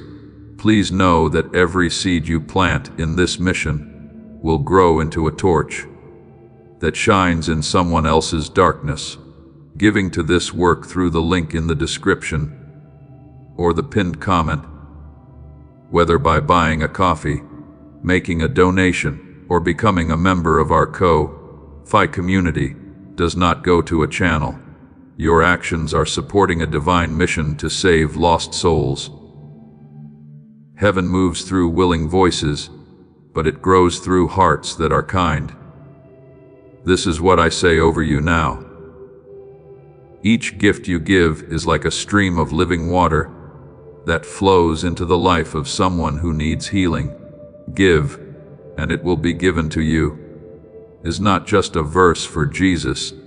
It is a living promise that shapes your future. Allow me to invite you now with a simple act of faith. Come into this moment with purpose, with honesty, and with hope. The money you give today is not a donation. The act of spiritual obedience that lets your heavens open is what opens them. Let go of your seed and see what God brings back into your life. You were not called to keep analyzing whether you are worthy, because if my love were based on your worthiness, you would always waver. But my love is based on me, and therefore it is steadfast. 1 Corinthians 13:98. When you allow that truth to enter your heart, you will stop living by the fear of being cast aside. You will begin to pray, not as one who must persuade me to care, but as a child speaking with their father. You will begin to obey, not in order to purchase love, but because love has softened your heart. You will begin to change, not in despair, but in hope. I know there are parts within you that still ask, is this truly meant for me? Am I truly loved while I still have so many shortcomings? My beloved child, bring that question close to me. Do not hide it in the darkness. I do not reject the one who is learning to believe. I do not extinguish a smoldering wick, nor do I break a bruised reed. Isaiah 42:23. I know how to nurture a small faith until it grows. I know how to hold a fearful heart until it learns peace. I know how to cause a soul that has been conditioned by judgment to begin trusting in my unconditional love. What you need to do is not force yourself to become strong immediately, but open the door for me to enter every room within you, including the rooms you once locked because of pain. So, my beloved, stop chasing the shadow of worthiness. Stop weighing yourself on the scales of achievements, other people's reactions, or memories of the times you did not succeed. I am calling you back to the place where you truly belong, in my love, under my light, beside the Father's heart that never changes. The door of grace is open before you, not as a strange path, but as the doorway home. Step through it, not with the confidence of someone who has already fixed everything, but with the faith of one who knows they have been called by name. Today, while you still hear my voice, do not harden your heart. Return, open your heart. Let my love do what your striving could never do. Set you free from the need to prove yourself, and teach you to live as a child who has already been loved from before all time. My beloved child, let your soul be still in this moment, and hear me speak, not as a passing sound, but as a truth engraved into the deepest place of your life. My word is not the frail voice of mankind, here today and gone tomorrow, praised in the morning and forgotten by evening. My word is not shaken by seasons, does not change with emotions, does not bow before darkness, and is not faded by time. Heaven and earth may pass away, but my words will never pass away. Matthew 24:35. Therefore, when everything around you trembles, when your heart no longer knows where to lean, when the voices of this world leave you confused, return to what cannot be broken. My word, that word is not merely lines to be read with the eyes, but living breath entering the soul, light touching darkened rooms, a gentle yet irresistible power that can rebuild what has fallen apart and call life to rise in places where you thought only ashes remained. Many times you have searched for guidance in outward signs, in the approval of others, in the stability of circumstances, in the feeling that everything must be clear before you dare to take another step. But my child, there are nights when the path is not illuminated by the sun, but by the lamp I place in your hand. Your word is a lamp to my feet and a light to my path. Psalm 119:105. That lamp does not always reveal the entire long road ahead, but it is enough for you to see the next step, and sometimes this is precisely how I teach you to trust. Not by showing you everything, but by giving you enough light to walk step by step in my presence. When you allow my word to shine upon your choices, your thoughts, and the quiet turns of your heart, you will no longer be led by panic, nor will you be pulled away by the empty promises of the world. There are words you have heard from this life that wounded you, judgments that once clung to you like dust from the road, old memories that keep returning and trying to tell you that you cannot become different. But my word does not come merely to comfort the surface. My word goes deeper than every voice that has ever hurt you. As it is written, for the word of God is alive and active, sharper than any double-edged sword, piercing even to the division of soul and spirit, joints and marrow. Hebrews 4:7-12. Do you see? My word does not only touch what you speak aloud, it touches what you hide in secret. No fear is too deep, no wound too old, no confusion too complex for my light to enter. I do not use my word to crush you, but to separate from you the things that do not belong to life, lies from truth, fear from faith, shame from identity, darkness from the part of your soul that is loved and called by my name. Therefore, my beloved, Do not merely stand far away and look at my word as though it were a treasure placed behind glass. That treasure has been given for you to take hold of, to keep, to consume, so that it may become life within the spiritual bloodstream of your being. The hungry are not filled by staring at bread, neither is the soul strengthened by hearing the word only briefly, and then letting the winds of life carry it away. When my son was tempted in the wilderness, he did not answer darkness with emotion, nor did he negotiate with deception through earthly reasoning, but declared, "Man shall not live by bread alone, but by every word that comes from the mouth of God." Matthew 4:4. Learn this, my child. My word is not an added portion for your spare days. My word is nourishment for the day of trouble, cool water in a dry land, bread from heaven for the weary soul, the breath that helps you stand firm when everything outside tries to make you collapse. Remember Josiah, the young king who lived among a people who had long been distant from what was holy, in a place where the book of the law had been forgotten in the temple, as though the light had been covered with dust.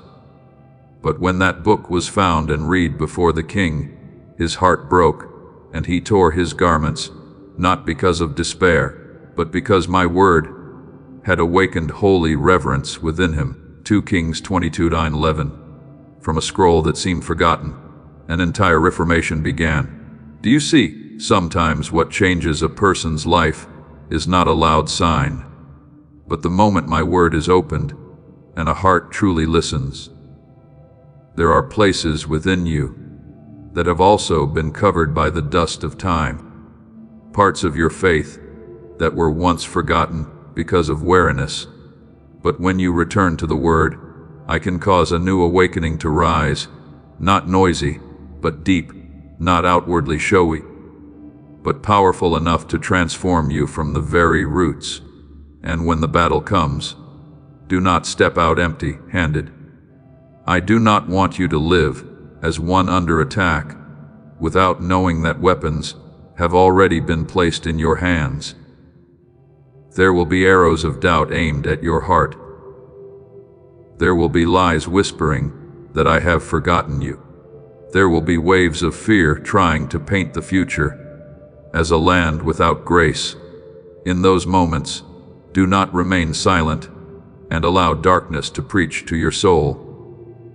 Take up the sword of the Spirit, which is the Word of God, Ephesians 6:17, not as an ornamental saying, but as a true weapon in your daily life. When condemnation says you are no longer loved, answer with the promise that nothing can separate you from my love in Christ. When fear says you will fall, stand upon my word that I will uphold you with my righteous right hand. When weakness says you are not enough, remember that my grace is sufficient for you. But my child, a weapon is of no help if it is forgotten in the corner of the room. My word must be hidden in your heart before the storm rises. It must be meditated upon while the day is still peaceful. It must be sown like a seed before you need its shade. David said, I have hidden your word in my heart that I might not sin against you. Psalm 119:11. To hide the word in your heart does not mean to store it away and forget it, but to place it at the center so that it guards your thoughts, shapes your desires, heals your reactions, and teaches you to recognize what comes from me and what is merely the noise of the flesh. When the word is within you, you will begin to hear differently, see differently, and choose differently. The temptations that once easily pulled you away will gradually lose their power. The fears that once ruled over you will have to bow before truth. The wounds that once determined how you loved, how you trusted, and how you walked will be patiently healed by my light. Do not be discouraged if at first you read, and do not feel anything great. A seed sown into the ground does not immediately become a tall tree before the eyes of the one who planted it. Yet in the hidden place, life has already begun to move, so it is with my word.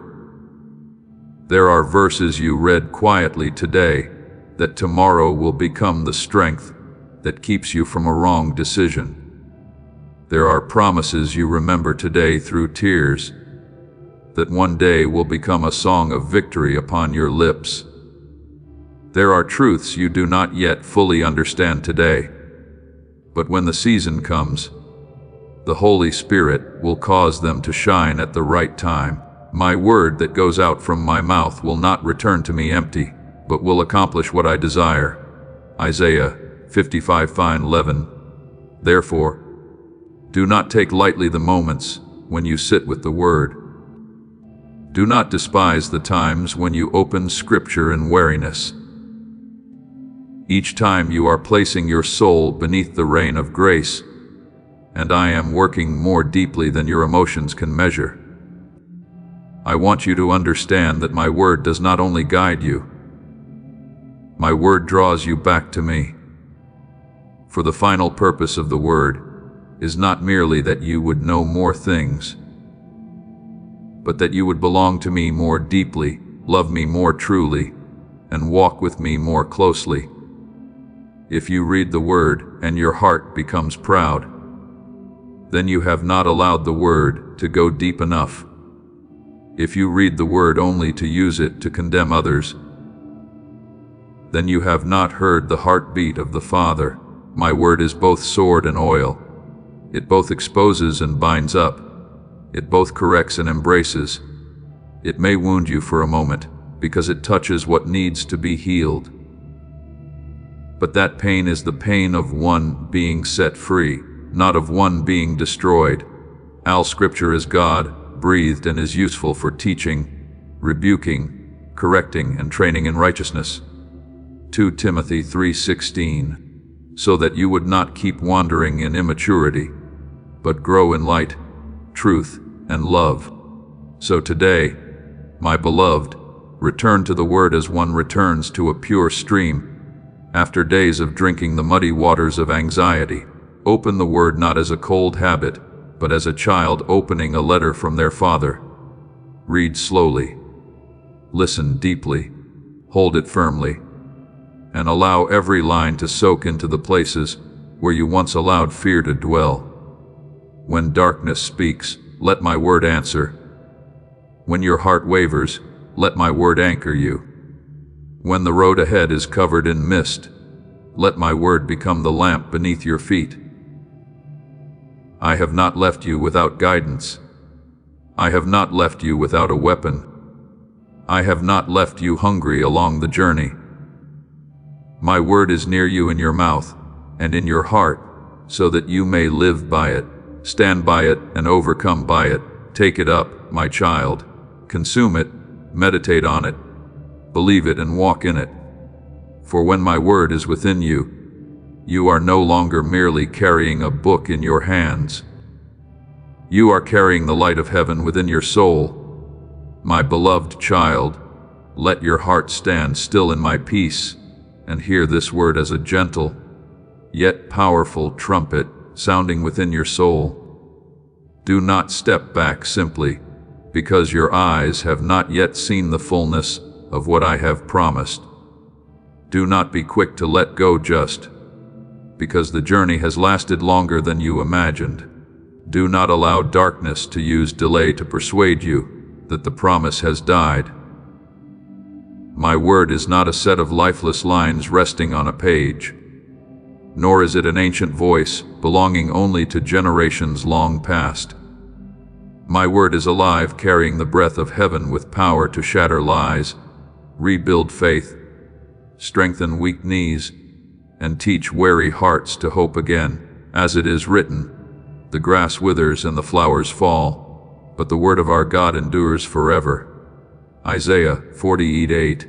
Therefore, when every emotion within you changes, when circumstances have not yet shifted, When people of this world tell you that you should give up, cling to what does not change.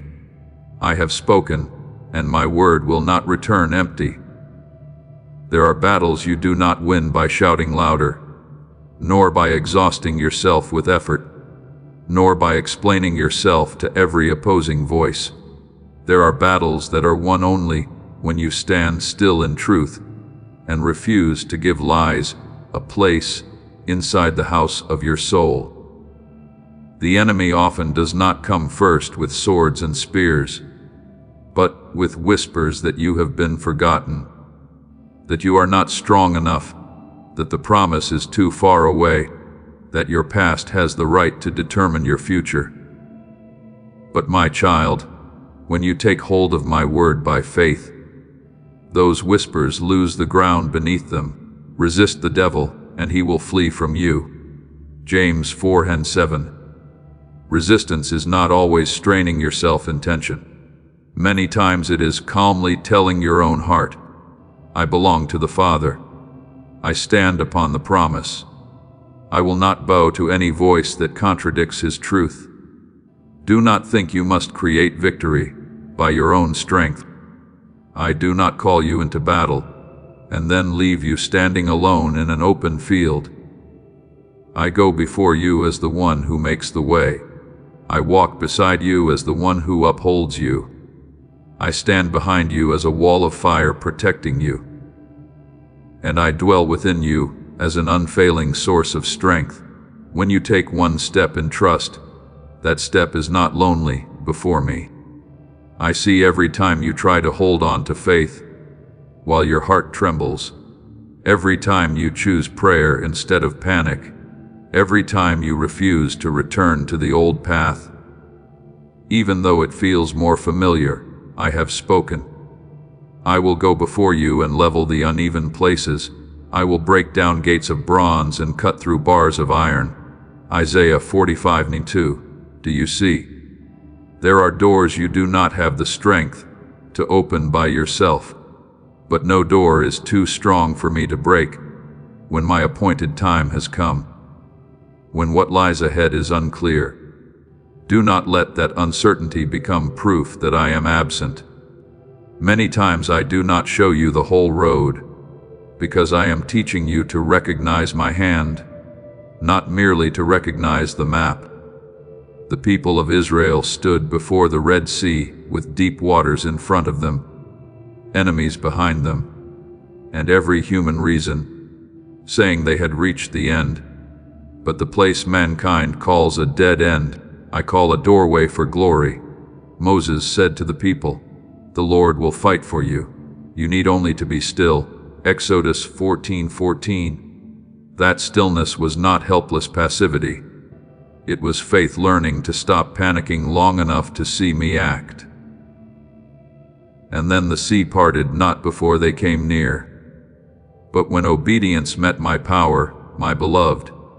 I also fed my people in the wilderness with manna from heaven, not storing up a lifetime supply for them in one day, but giving enough for each day so that they would learn. My faithfulness had not run out with yesterday's morning. I led them by a pillar of cloud by day and a pillar of fire by night. Not because they knew the way, but because I knew the way. So do not be afraid when you do not yet understand this season. What you need is not to control every turn. What you need is to keep your heart close to me. Trust in the Lord with all your heart, and do not lean on your own understanding. In all your ways acknowledge him, and he will make straight your paths. Proverbs 3:5-6. When you acknowledge me in uncertainty, you will discover that my guidance often comes step by step, but it is never pointed in the wrong direction. Remember Jehoshaphat when a great army came against Judah. Faced with a force far beyond his ability, he did not pretend to be brave, nor did he rush into battle with empty arrogance. He stood before me with the people and said, "We do not know what to do, but our eyes are on you." 2 Chronicles 20:12. And I answered through the prophet that the battle was not theirs, but mine. The people went out with praise before them. And when they began to sing, I caused the enemy to collapse upon itself, before they even had to swing a sword. Do you see? There are battles that are turned not by hands clenched in fear, but by eyes lifted in worship. When you do not know what to do, know where to look. When you no longer have an answer, still keep a song. When you have no strength left, let my presence become your strength. I am not the one who lives only in ancient stories for you to read and admire from afar. I am the Eternal One, the one who is with you in this very present moment. I still make a way where you cannot see a way. I still heal hearts bruised by life. I still call life back over dreams you thought had died, over faith you thought had gone out, over the parts of your soul you once closed because of pain. I, the Lord, do not change. Malachi 3:6. My power has not worn thin with the passing years. My mercy has not grown weak because of time. What I did at the Red Sea, in the wilderness, in the valley of battle, in the prison, and in the lion's den, I am still able to do in your life, according to my wisdom and in my appointed season. Therefore, do not let the length of the road make you doubt the one who leads the way. Do not let temporary silence cause you to think I have forgotten your name. Do not let doors that have not yet opened lead you to conclude that there is no path forward. There are things I am preparing behind the curtain that your eyes have not yet been permitted to see. There are people I am arranging, circumstances I am shaping, and strength I am forming within you, before what I have promised is revealed outwardly. A seed lying in the soil is not a seed buried in order to die, but one being covered so it may take root and grow. So it is with you.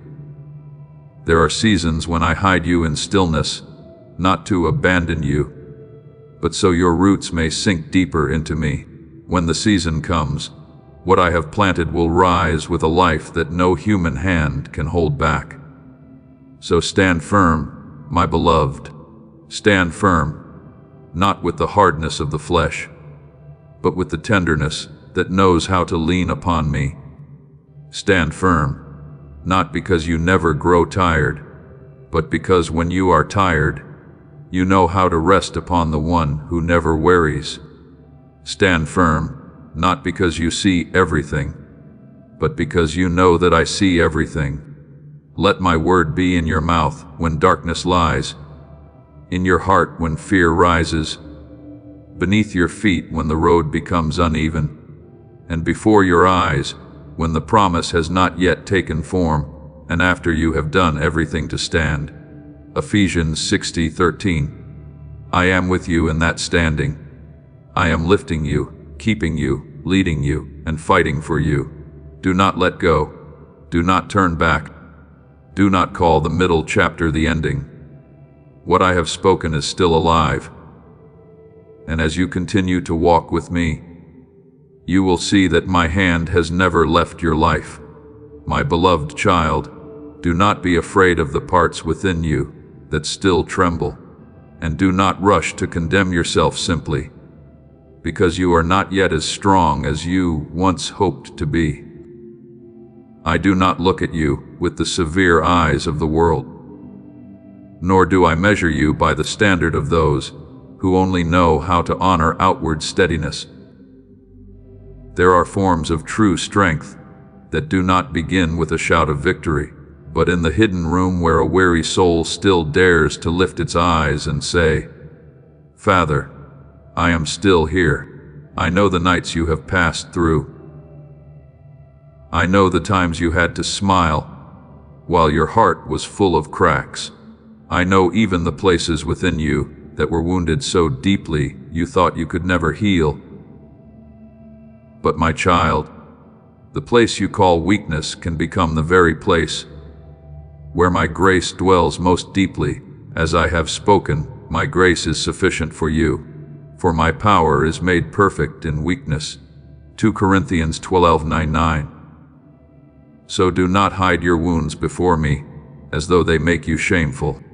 Bring them into the light, for in the very places once broken, I can cause new life to flow. There are paths that will not open before a heart that only wants safety, but they will open beneath the steps of one who dares to trust me more than their own fear. You often want to see the entire journey before you step forward, to have guarantees before you obey, to feel courageous before leaving what is familiar. But my beloved, faith is not waiting until the fog has completely lifted.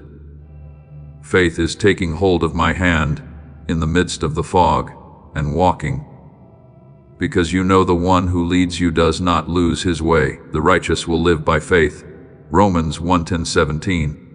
And that life is not passive existence on the edge of the promise, but the rhythm of a soul that dares to answer the call, even while its feet still tremble. I have not called you to stand outside and look at miracles like a stranger. I have called you to step into the current of what I am doing, so that your very life may become a testimony that faith can bloom, even in places that were once dry and barren. Do not let the world name you by what it sees in one brief season. As this awakening grows inside you, know that helping with this mission is not a joke. It is a sign from God. You can support this work through the link in the description or the pinned comment, whether by buying a coffee, making a donation, or becoming a member of our Ko-Fi community. By doing so, you become part of Jesus' plan to save souls who are still stuck in fog. Every seed turns into light that fights against darkness. If you water others, you will be watered yourself, Jesus says. This is not history. It is a living promise about your future. Come into this moment with faith and a plan. What God has already planned for your life can be unlocked through your giving. People may call you by your failure, by your past, by your delay, by the moments when you did not yet understand yourself. But I knew you before you knew how to explain yourself to anyone. I have called you not with the voice of judgment, but with everlasting love. I have called you by your name. You are mine. Isaiah 43:1. You are not a life overlooked in my hand. You are not a mistake of time, nor are you the leftover piece of a failed plan. You are a soul created with holy intention, covered in mercy, and called into a purpose greater than your present circumstances can explain. So when old memories return and try to whisper that you are unworthy, let my word rise higher than every one of those voices. You belong to me, and what belongs to me is not defined by the dust it has passed through. Therefore, my beloved, do not see trembling as proof that you have not been called. Many times, trembling only shows that you are standing before something greater than your own strength. And it is there that you learn, my power is not a distant idea, but a real strength that upholds you. If you only step into the things you can control by yourself, you will only encounter your own limits. But when you step into what I have spoken, you will encounter my faithfulness. I do not invite you to go alone, nor do I give you a journey and then stand far away as an observer. I go before you to make the way, beside you to comfort you, behind you to protect you, and within you to strengthen the places made weak by weariness. As it is written, the Lord himself goes before you and will be with you. He will never leave you nor forsake you. Deuteronomy 31:8. So do not let fear become the master of your soul's house. Let faith open the door for my presence to enter and reign with peace. Perhaps you once thought that your scars made you less worthy than those who have never been broken, but I see differently. Scars placed in my hands are no longer signs of final failure. They can become evidence that you were kept, healed, and carried through things that should have made you give up. Look at the risen Christ. He did not hide the nail marks, but allowed Thomas to touch them and recognize that life had conquered death. John 20:27. My beloved, there are marks in your life that when redeemed by me will no longer make you bow your head, but will become places where others see hope. I am not looking for vessels that have never been cracked in order to display empty perfection. I am looking for earthen vessels willing to carry my treasure, so that this all-surpassing power is from God and not from us. 2 Corinthians 4:7. What once wounded you does not have to be the place where the story ends in my hands. It can become a window through which the light passes. Now what I am waiting for from you is not a bold declaration, nor a promise adorned with false confidence. I am only seeking an honest heart. Speak to me, even in the smallest whisper. Father, I am willing. That willingness may still be mixed with tears, still laced with trembling, still unsure of what tomorrow will look like. But if it is true, I can use it as the seed of a new season. Samuel of old was only a child in the temple, not yet accustomed to discerning my voice, but when he was instructed, he answered, Speak, for your servant is listening. 1 Samuel 3:10. From that simple response, a prophetic life was opened. So it is with you. Many times, great change does not begin with thunder, but with a small answer in the hidden place. When you stop running away and allow your soul to turn toward me. Do not think that I only work through those who are always certain, always calm, always knowing what they must do. If you look closely at those I have called, you will see many hearts that once feared, doubted, and felt they were not enough. But what made them different was not that they had no weakness. What made them different was that they did not allow weakness to become a throne. They brought it before me, and I turned their lack into a place where grace could be revealed. So stop fighting alone to prove that you are worthy. Stop trying to hide your humanity before the one who has known you from your mother's womb. Before I formed you in the womb, I knew you. Jeremiah 105. I am not surprised by your limits. I do not withdraw my calling because you have weary days. What I began is not founded upon your perfection, but upon my faithfulness. Therefore, when fear stands before you like a wall, remember that it does not have the final word. When the judgments of people try to force you back into the old garment, remember that you have been clothed with a new identity in me. When the past presents evidence to condemn you, remember that the blood of grace has spoken a higher word. You do not step into the future by earthly strength, but by holy companionship. Let every small step become a living prayer. Every time you rise again become a testimony. Every moment you believe a little more become a lamp lit in the night. I am with you in this journey. I do not merely call you into a broader place.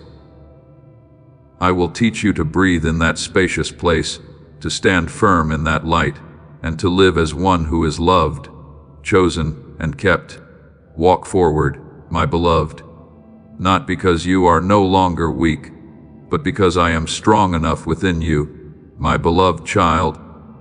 Let your heart stop shrinking before the fear of lack, for you were not created to live as a soul that must always compete for every fragment of peace, every opportunity, and every assurance for tomorrow. I have not called you to walk through this life like an orphan child who must protect themselves against every change. You belong to me, and that means your life has not been left to chance, is not ruled by the harsh hand of circumstance, and is not forgotten in the seasons when you do not know how to manage before a request is formed upon your lips. I already know what your heart needs, as it is written, your Father knows what you need before you ask him. Matthew 6:78. Therefore, do not think that I only begin to care when you pray beautifully enough, long enough, or correctly enough. I saw you before you called. I heard the sigh. You did not know how to turn into words. I have prepared supports that your eyes have not yet seen. There are days when you think you must run faster, hold tighter, calculate more carefully, and defend yourself more intensely, as though everything will disappear from your hands if you loosen your grip even a little. But my child, life is not preserved by hands clenched in panic. Life is anchored in my hand. Look at the birds of the air. They do not sow or reap or store away in barns, yet your heavenly Father feeds them. And look at the lilies of the field. They do not labor or spin, yet they are clothed with beauty that even Solomon in all his glory could not equal. Matthew 16:26-29. I do not say this to teach you indifference toward responsibility, but so you may know that responsibility does not need to be carried in a spirit of turmoil. If I care for what is small, fragile, and passing within creation, how could I not care for you, the child I have called by name, loved and placed within my plan? Do not let fear turn you into someone who lives tomorrow in the exhaustion of today. Tomorrow has not yet come to you, but it is not unfamiliar to me. I have already been present there before you step into it. I know which door will open, which source will flow, who will be sent, and what must close, so that a holier path may be revealed. You do not need to carry seasons that have not yet arrived upon shoulders already weary from today. Therefore, do not worry about tomorrow, for tomorrow will worry about itself. Matthew 6:34.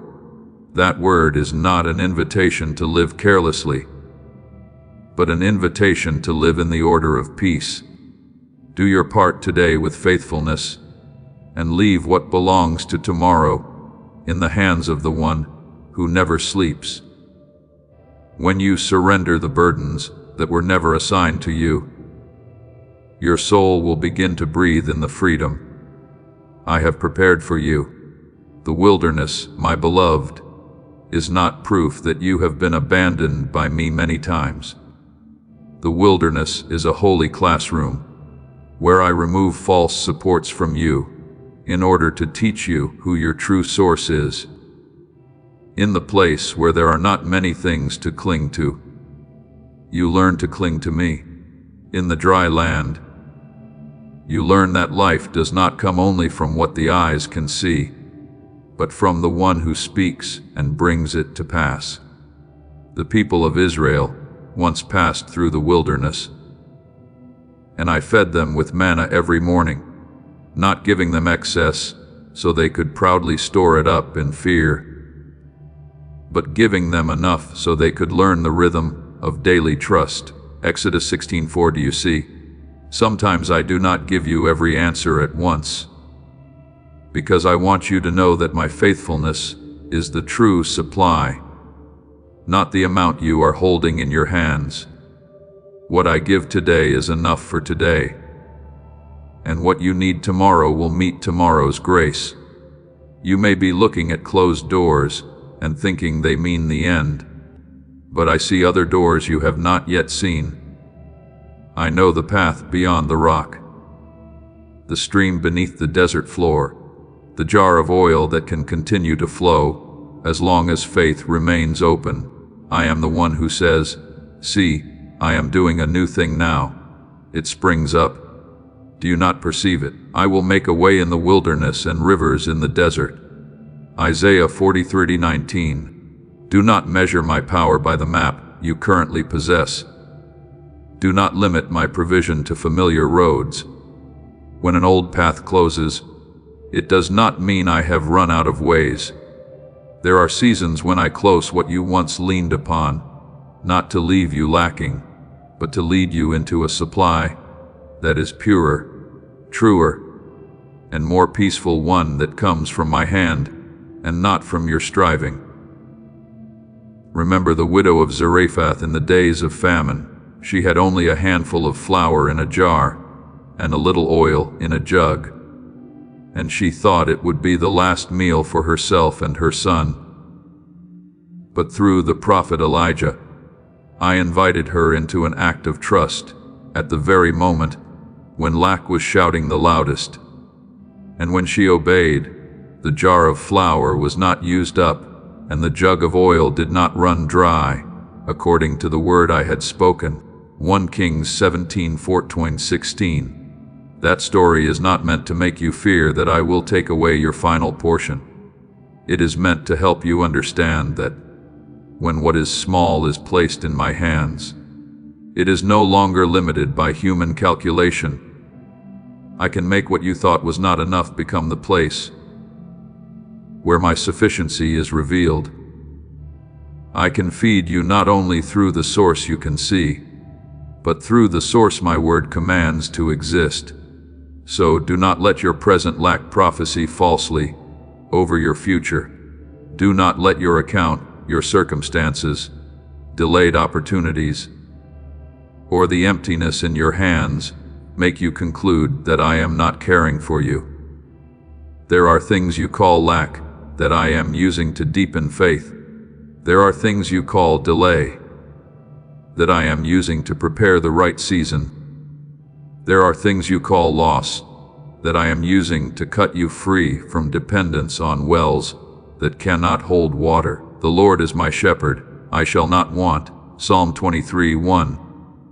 That word does not mean you will always have everything you want immediately, but it does mean that in me you will not lack what is needed to keep walking according to my holy will. The one who has me as shepherd may not always understand where the pasture is, but will always be led to where they need to go. Learn to rest, my child, not as one who gives up, but as one who places the burden where it belongs. Rest does not mean denying reality. Rest means looking directly at reality and still knowing that I am greater than it. Give me every anxiety that has taken up space in your chest, every matter you have turned over again and again without being able to calm it, every question that makes your nights longer. Cast all your anxiety on him because he cares for you. 1 Peter 5:9-7. You do not need to bring your worries to me in a polished form. Bring them as they are, tangled, heavy, unresolved. I do not rebuke the weary child who returns to the Father's arms. I do not push you away because you still tremble. I receive what you were never created to carry alone, and once you have surrendered it, do not secretly pick the burden back up, simply because your heart is accustomed to tension. Some have lived so long in anxiety that peace feels unfamiliar to them. But I am teaching you another rhythm of life: to work with faithfulness, to pray with honesty, to wait in trust, and to sleep in my care like a child resting in the arms of their father. Not knowing the whole way home, not understanding all the things the Father has prepared, yet knowing they are being carried, you too can rest in me. I have calmed and quieted my soul like a weaned child with its mother. Psalm 131:2. This is holy maturity, not knowing how to control everything, but being able to rest because you are held by the one who reigns over all things. Therefore, today, my beloved, Stop living as though provision only comes when you have become perfect enough to deserve it. I am a father, not a merchant of grace. I do not care for you because you have proven your worth. I care for you because you are my child. Step into the new day with open hands, not to grasp and compete, but to receive and offer back. Do the part entrusted to you, but do not let work become an idol. Save, prepare, and walk wisely, but do not let preparation turn into a fortress of fear. Remember that your source is not one door, one person, one position, or one favorable season. Your source is me. And when I am the source, even the wilderness can become a place of springs. Even a small table can become sufficient.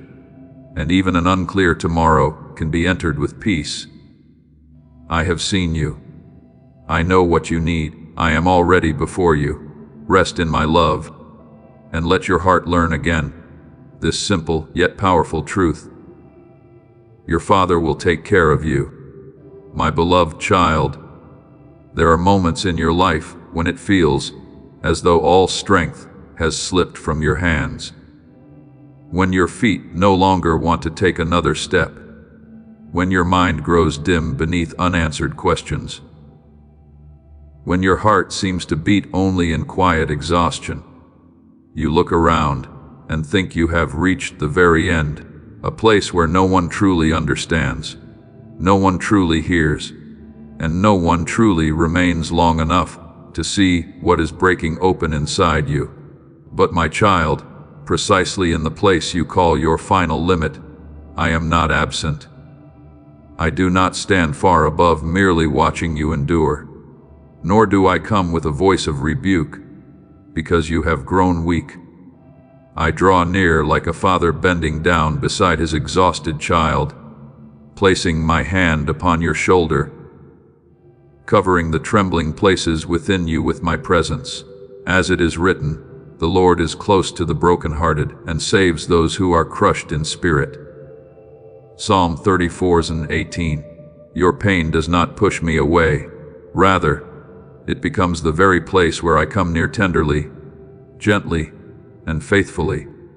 Perhaps you have grown used to thinking that you are only loved when you are strong, only accepted when you know how to stand firm, only kept by others when you do not trouble them with wounds that have not yet healed. But my love is not like the love of the world. My beloved, I do not love you less on the days when you cannot smile. I do not see you as a burden when your soul is exhausted. I do not withdraw mercy when you no longer have enough words to pray.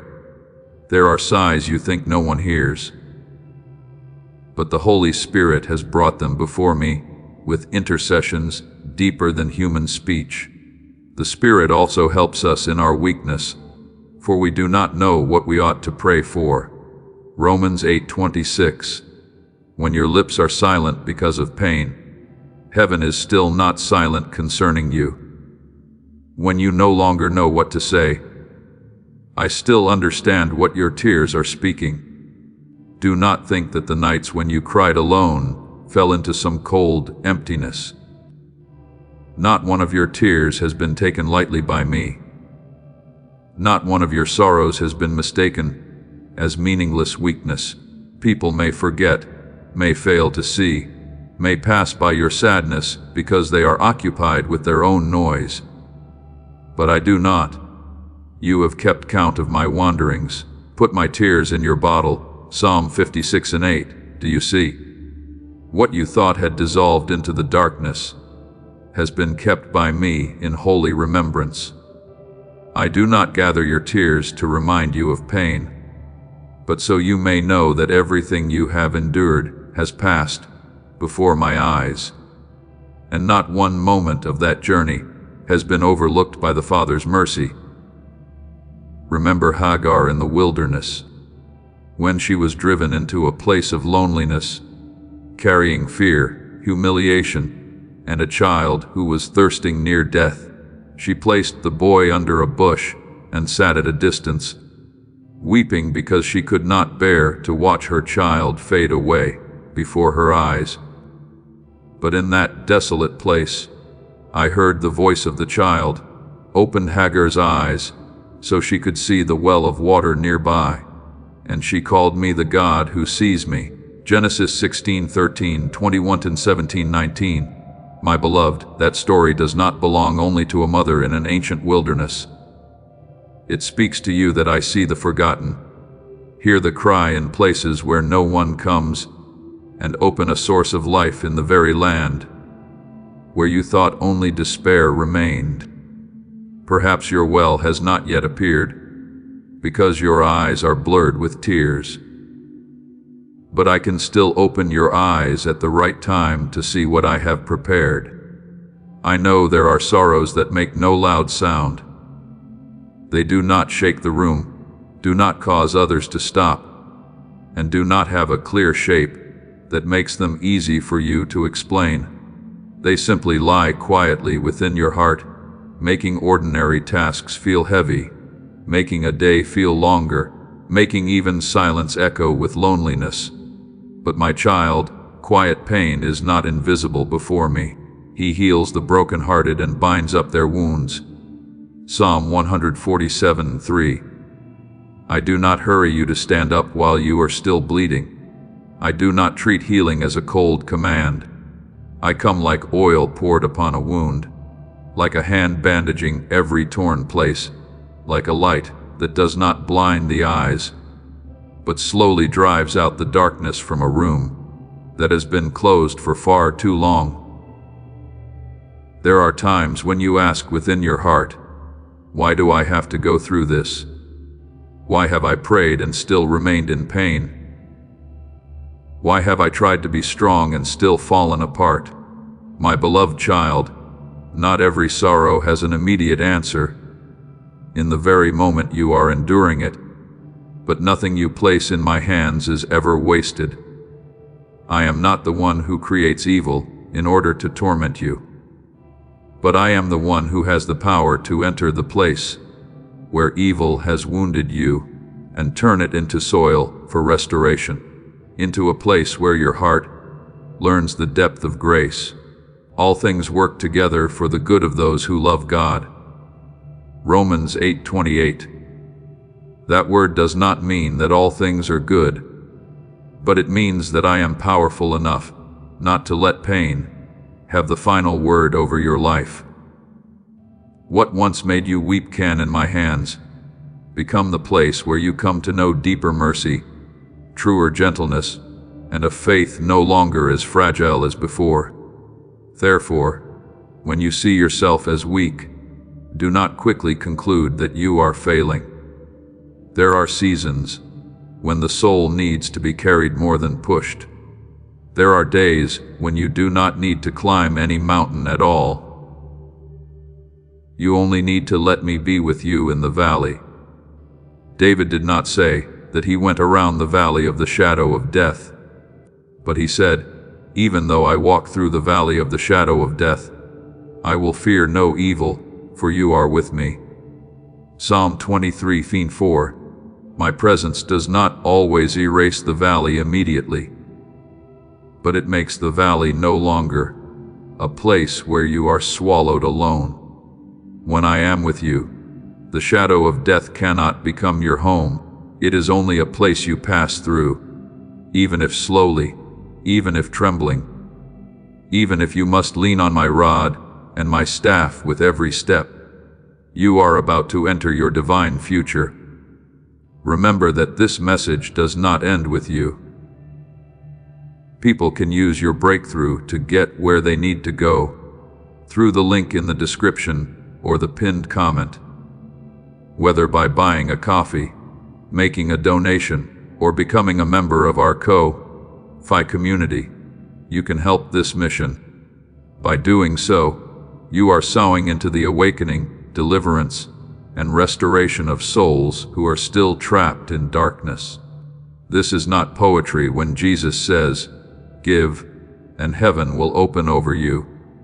Every seed you plant turns into oil for your destiny, fire for your calling, and safety for your family. Now is your time, my child. Have faith, and as you do, watch God multiply what you let go of. I do not demand that you call your pain light when it is truly heavy. I do not tell you to pretend to be at peace while a storm still rages within. Truth before me does not drive me away from you. Truth opens the way for me to heal you. Come to me with exactly what you have: a tired heart, a small faith, a broken prayer, a cry that has not yet become words. I have spoken. Come to me, all you who are weary and burdened, and I will give you rest. Matthew 11:28. You do not need to dry your tears before you come. Come while your tears are still falling. You do not need to make yourself strong before leaning on me. Lean on me while you are still weak. For the Father's arms are not only for the day you overcome. Those arms are also for the night, when you think you cannot bear anymore. One day you will look back and recognize that I was in the places where you once thought there was only silence. I sat with you in the dark room. I kept your heart from shattering completely. I placed people, words of comfort and small moments of light at exactly the time you needed them. I did not leave when you could no longer feel me. For my love does not depend on your ability to recognize it in every moment. I will never leave you nor forsake you. Hebrews 13:95. That promise is not fragile. It is the ground beneath your feet when everything else collapses. It is the Father's voice speaking in the darkness. You are still being held, still being loved, still not alone. So my beloved, let your soul rest for a little while in my presence. Do not force yourself to understand everything today. Do not condemn yourself because you are tired. Do not be ashamed because you need to be lifted up. Let me wipe your tears, not as one erasing your story, but as the one sanctifying it with mercy. He will wipe every tear from their eyes. Revelation 21:4. For it is not only a promise for the final day, but also a fragrance of the comfort I give even in the middle of the journey. I am nearer to you than you feel, gentler than you imagine, and more patient than you dare to hope. Your pain does not exclude you from my love. Within that very pain, you will discover a Father who does not flee from your brokenness, but enters in, remains, holds you close, and little by little brings you back to life in His light. There were years when you tried to make yourself smaller, just to remain at peace. Tried to speak less, so you would not be misunderstood. Tried to smile according to the patterns of others, so you would not be left behind. But my child, true peace does not come from losing yourself in order to fit into every room. True peace comes when you stand rightly in me. Even when not everyone understands the light I have placed within you. That flame was not given so you could boast in yourself, nor so you could exalt yourself by your own strength. It is the life of purpose, the reminder that you are called to reflect what belongs to me. Therefore, be careful not to let weariness, judgment, comparison, or fear cover with ashes what I have kindled. Do not quench the Spirit. 1 Thessalonians 5:19. That word is not only a warning, but also an invitation to return to the true source of fire, where I breathe new life into the places you thought had grown cold. Do not think the flame within you has died simply because there was a season when it no longer burned as brightly as before. There are holy embers still glowing beneath the ashes of disappointment, delay, and the days when you had to live in noise for so long that you forgot the sound of your own heart. I do not come to rebuke you because you are tired. I come to breathe life again when I touch what I have placed within you. It does not return as a chaotic fire of the self, but as a purified light, stronger because it has passed through trial, cleaner because it has been separated from the need to prove itself, clearer because you no longer live to please every voice outside of me. The spirit of man is the lamp of the Lord, searching all the innermost parts of his being. Proverbs 27:27. And when that lamp is kept by me, no darkness has the right to declare that your light has run out. So pause for a moment, my child. Do not let the days pass in such haste that you can no longer hear the music I placed within your soul from the beginning. The world has many sounds that know how to imitate truth: the sound of success, the sound of comparison, the sound of fear of being left behind, the sound of expectations that do not carry my breath. But beneath all those sounds, there is still a deeper melody resounding. It is the call of your true identity, the call of a child who is loved, chosen, known, and led. My sheep hear my voice. I know them and they follow me. John 10:27. You do not need to chase every calling in order to prove that your life has meaning. You only need to learn again how to recognize my voice. Because when you hear the right voice, you will walk the right path. Perhaps you once thought you had to become someone else before you could be used, before you could be loved, before you could step into what I have prepared for you. But my beloved, I did not create you and then require you to become another person in order to be worthy of the calling. I do not want you to lose the colors I have placed within you in order to wear a garment borrowed from someone else. Humility is not denying what I have given. Humility is recognizing that every good thing within you comes from me, and then using it with a pure heart. Each of you should use whatever gift you have received to serve others, as faithful stewards of God's grace in its various forms. 1 Peter 40:10. Your gift was not given so you would hide it in fear, nor so you would hold it in pride. It was given to become a flow of life, love, healing, and light. I know there are words that once made you doubt your own flame. Some people did not understand, so they belittled what you carried. Some saw only one season of weakness and called it the whole of you. Some were accustomed to the smaller version of you, so when you began to stand upright, they found it unfamiliar. But do not let the discomfort of others become a prison for your obedience. David was despised by his brother when he came to the battlefield, doubted by Saul because he was young, and mocked by Goliath because he did not look like a warrior. But I did not need him to wear another man's armor in order to win. I used the familiar sling in his hand and the faith forged in the pasture. 1 Samuel 17:3-8-40. So it is with you. Do not despise what I have formed in the hidden place. Do not think you must resemble someone else before you can step into your own battle. Now I invite you to return to the original truth in me.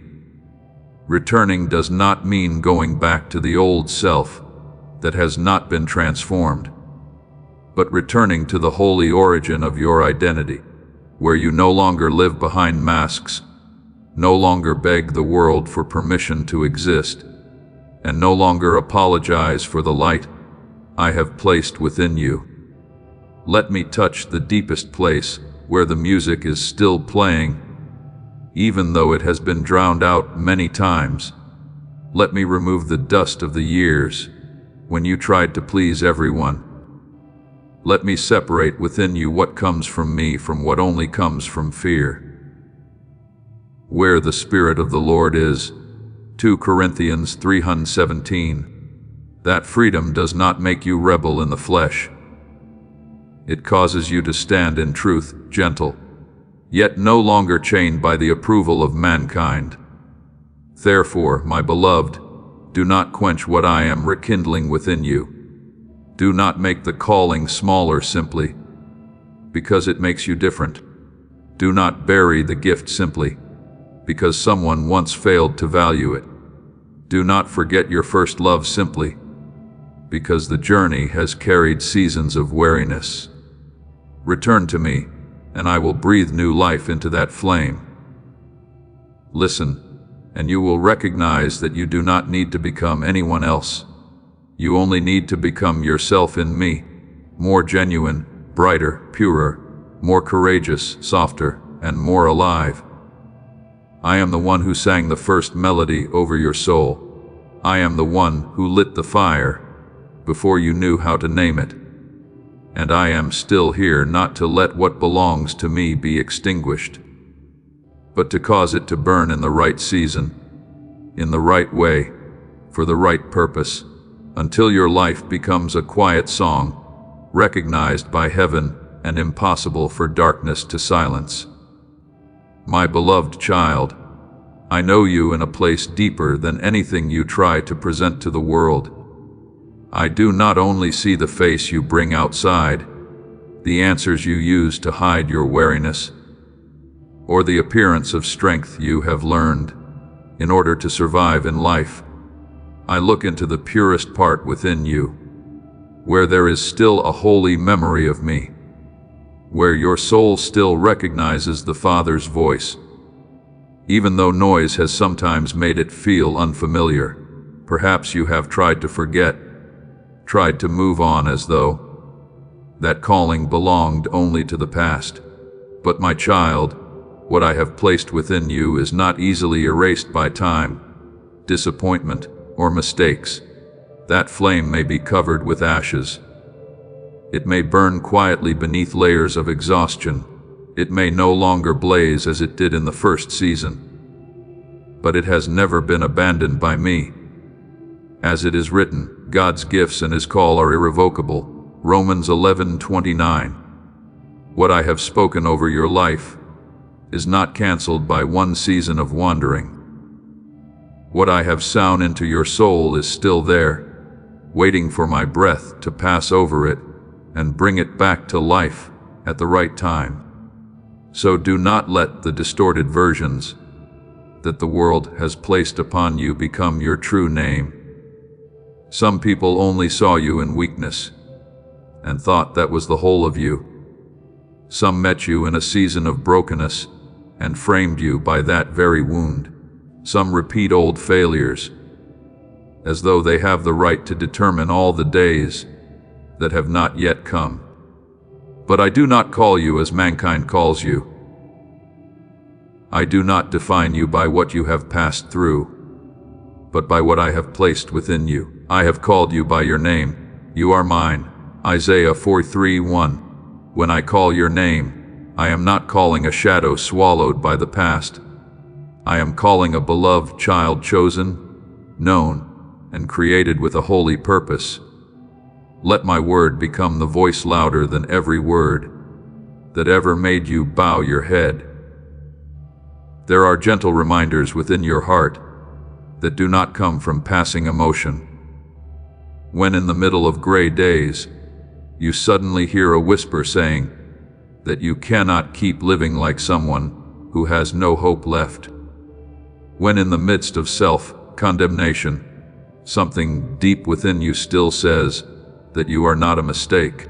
When in your weariness, your heart still trembles softly at the thought that I am not finished with you. Then recognize this. It is I calling you back to the truth. I do not always speak through thunder. Many times I speak with a gentleness that is enough not to frighten you, yet deep enough to awaken you. After the earthquake came a fire, but the Lord was not in the fire. And after the fire came a gentle whisper. 1 Kings 19:12. That voice is still seeking the place within you that has not been numbed by pain. The place that still has the capacity to believe. The place that still remembers the light. I know you have grown tired from having to discern between my voice and the voice of fear. But you can learn again day by day, breath by breath, each time you place your thoughts beneath the light of my word. Be transformed by the renewing of your mind. Romans 12:2. That renewal does not happen in one moment and then end. It comes like dawn, slowly spreading over a land once covered by night. Every time you choose to believe what I have spoken, instead of what pain has concluded, a part of you becomes free.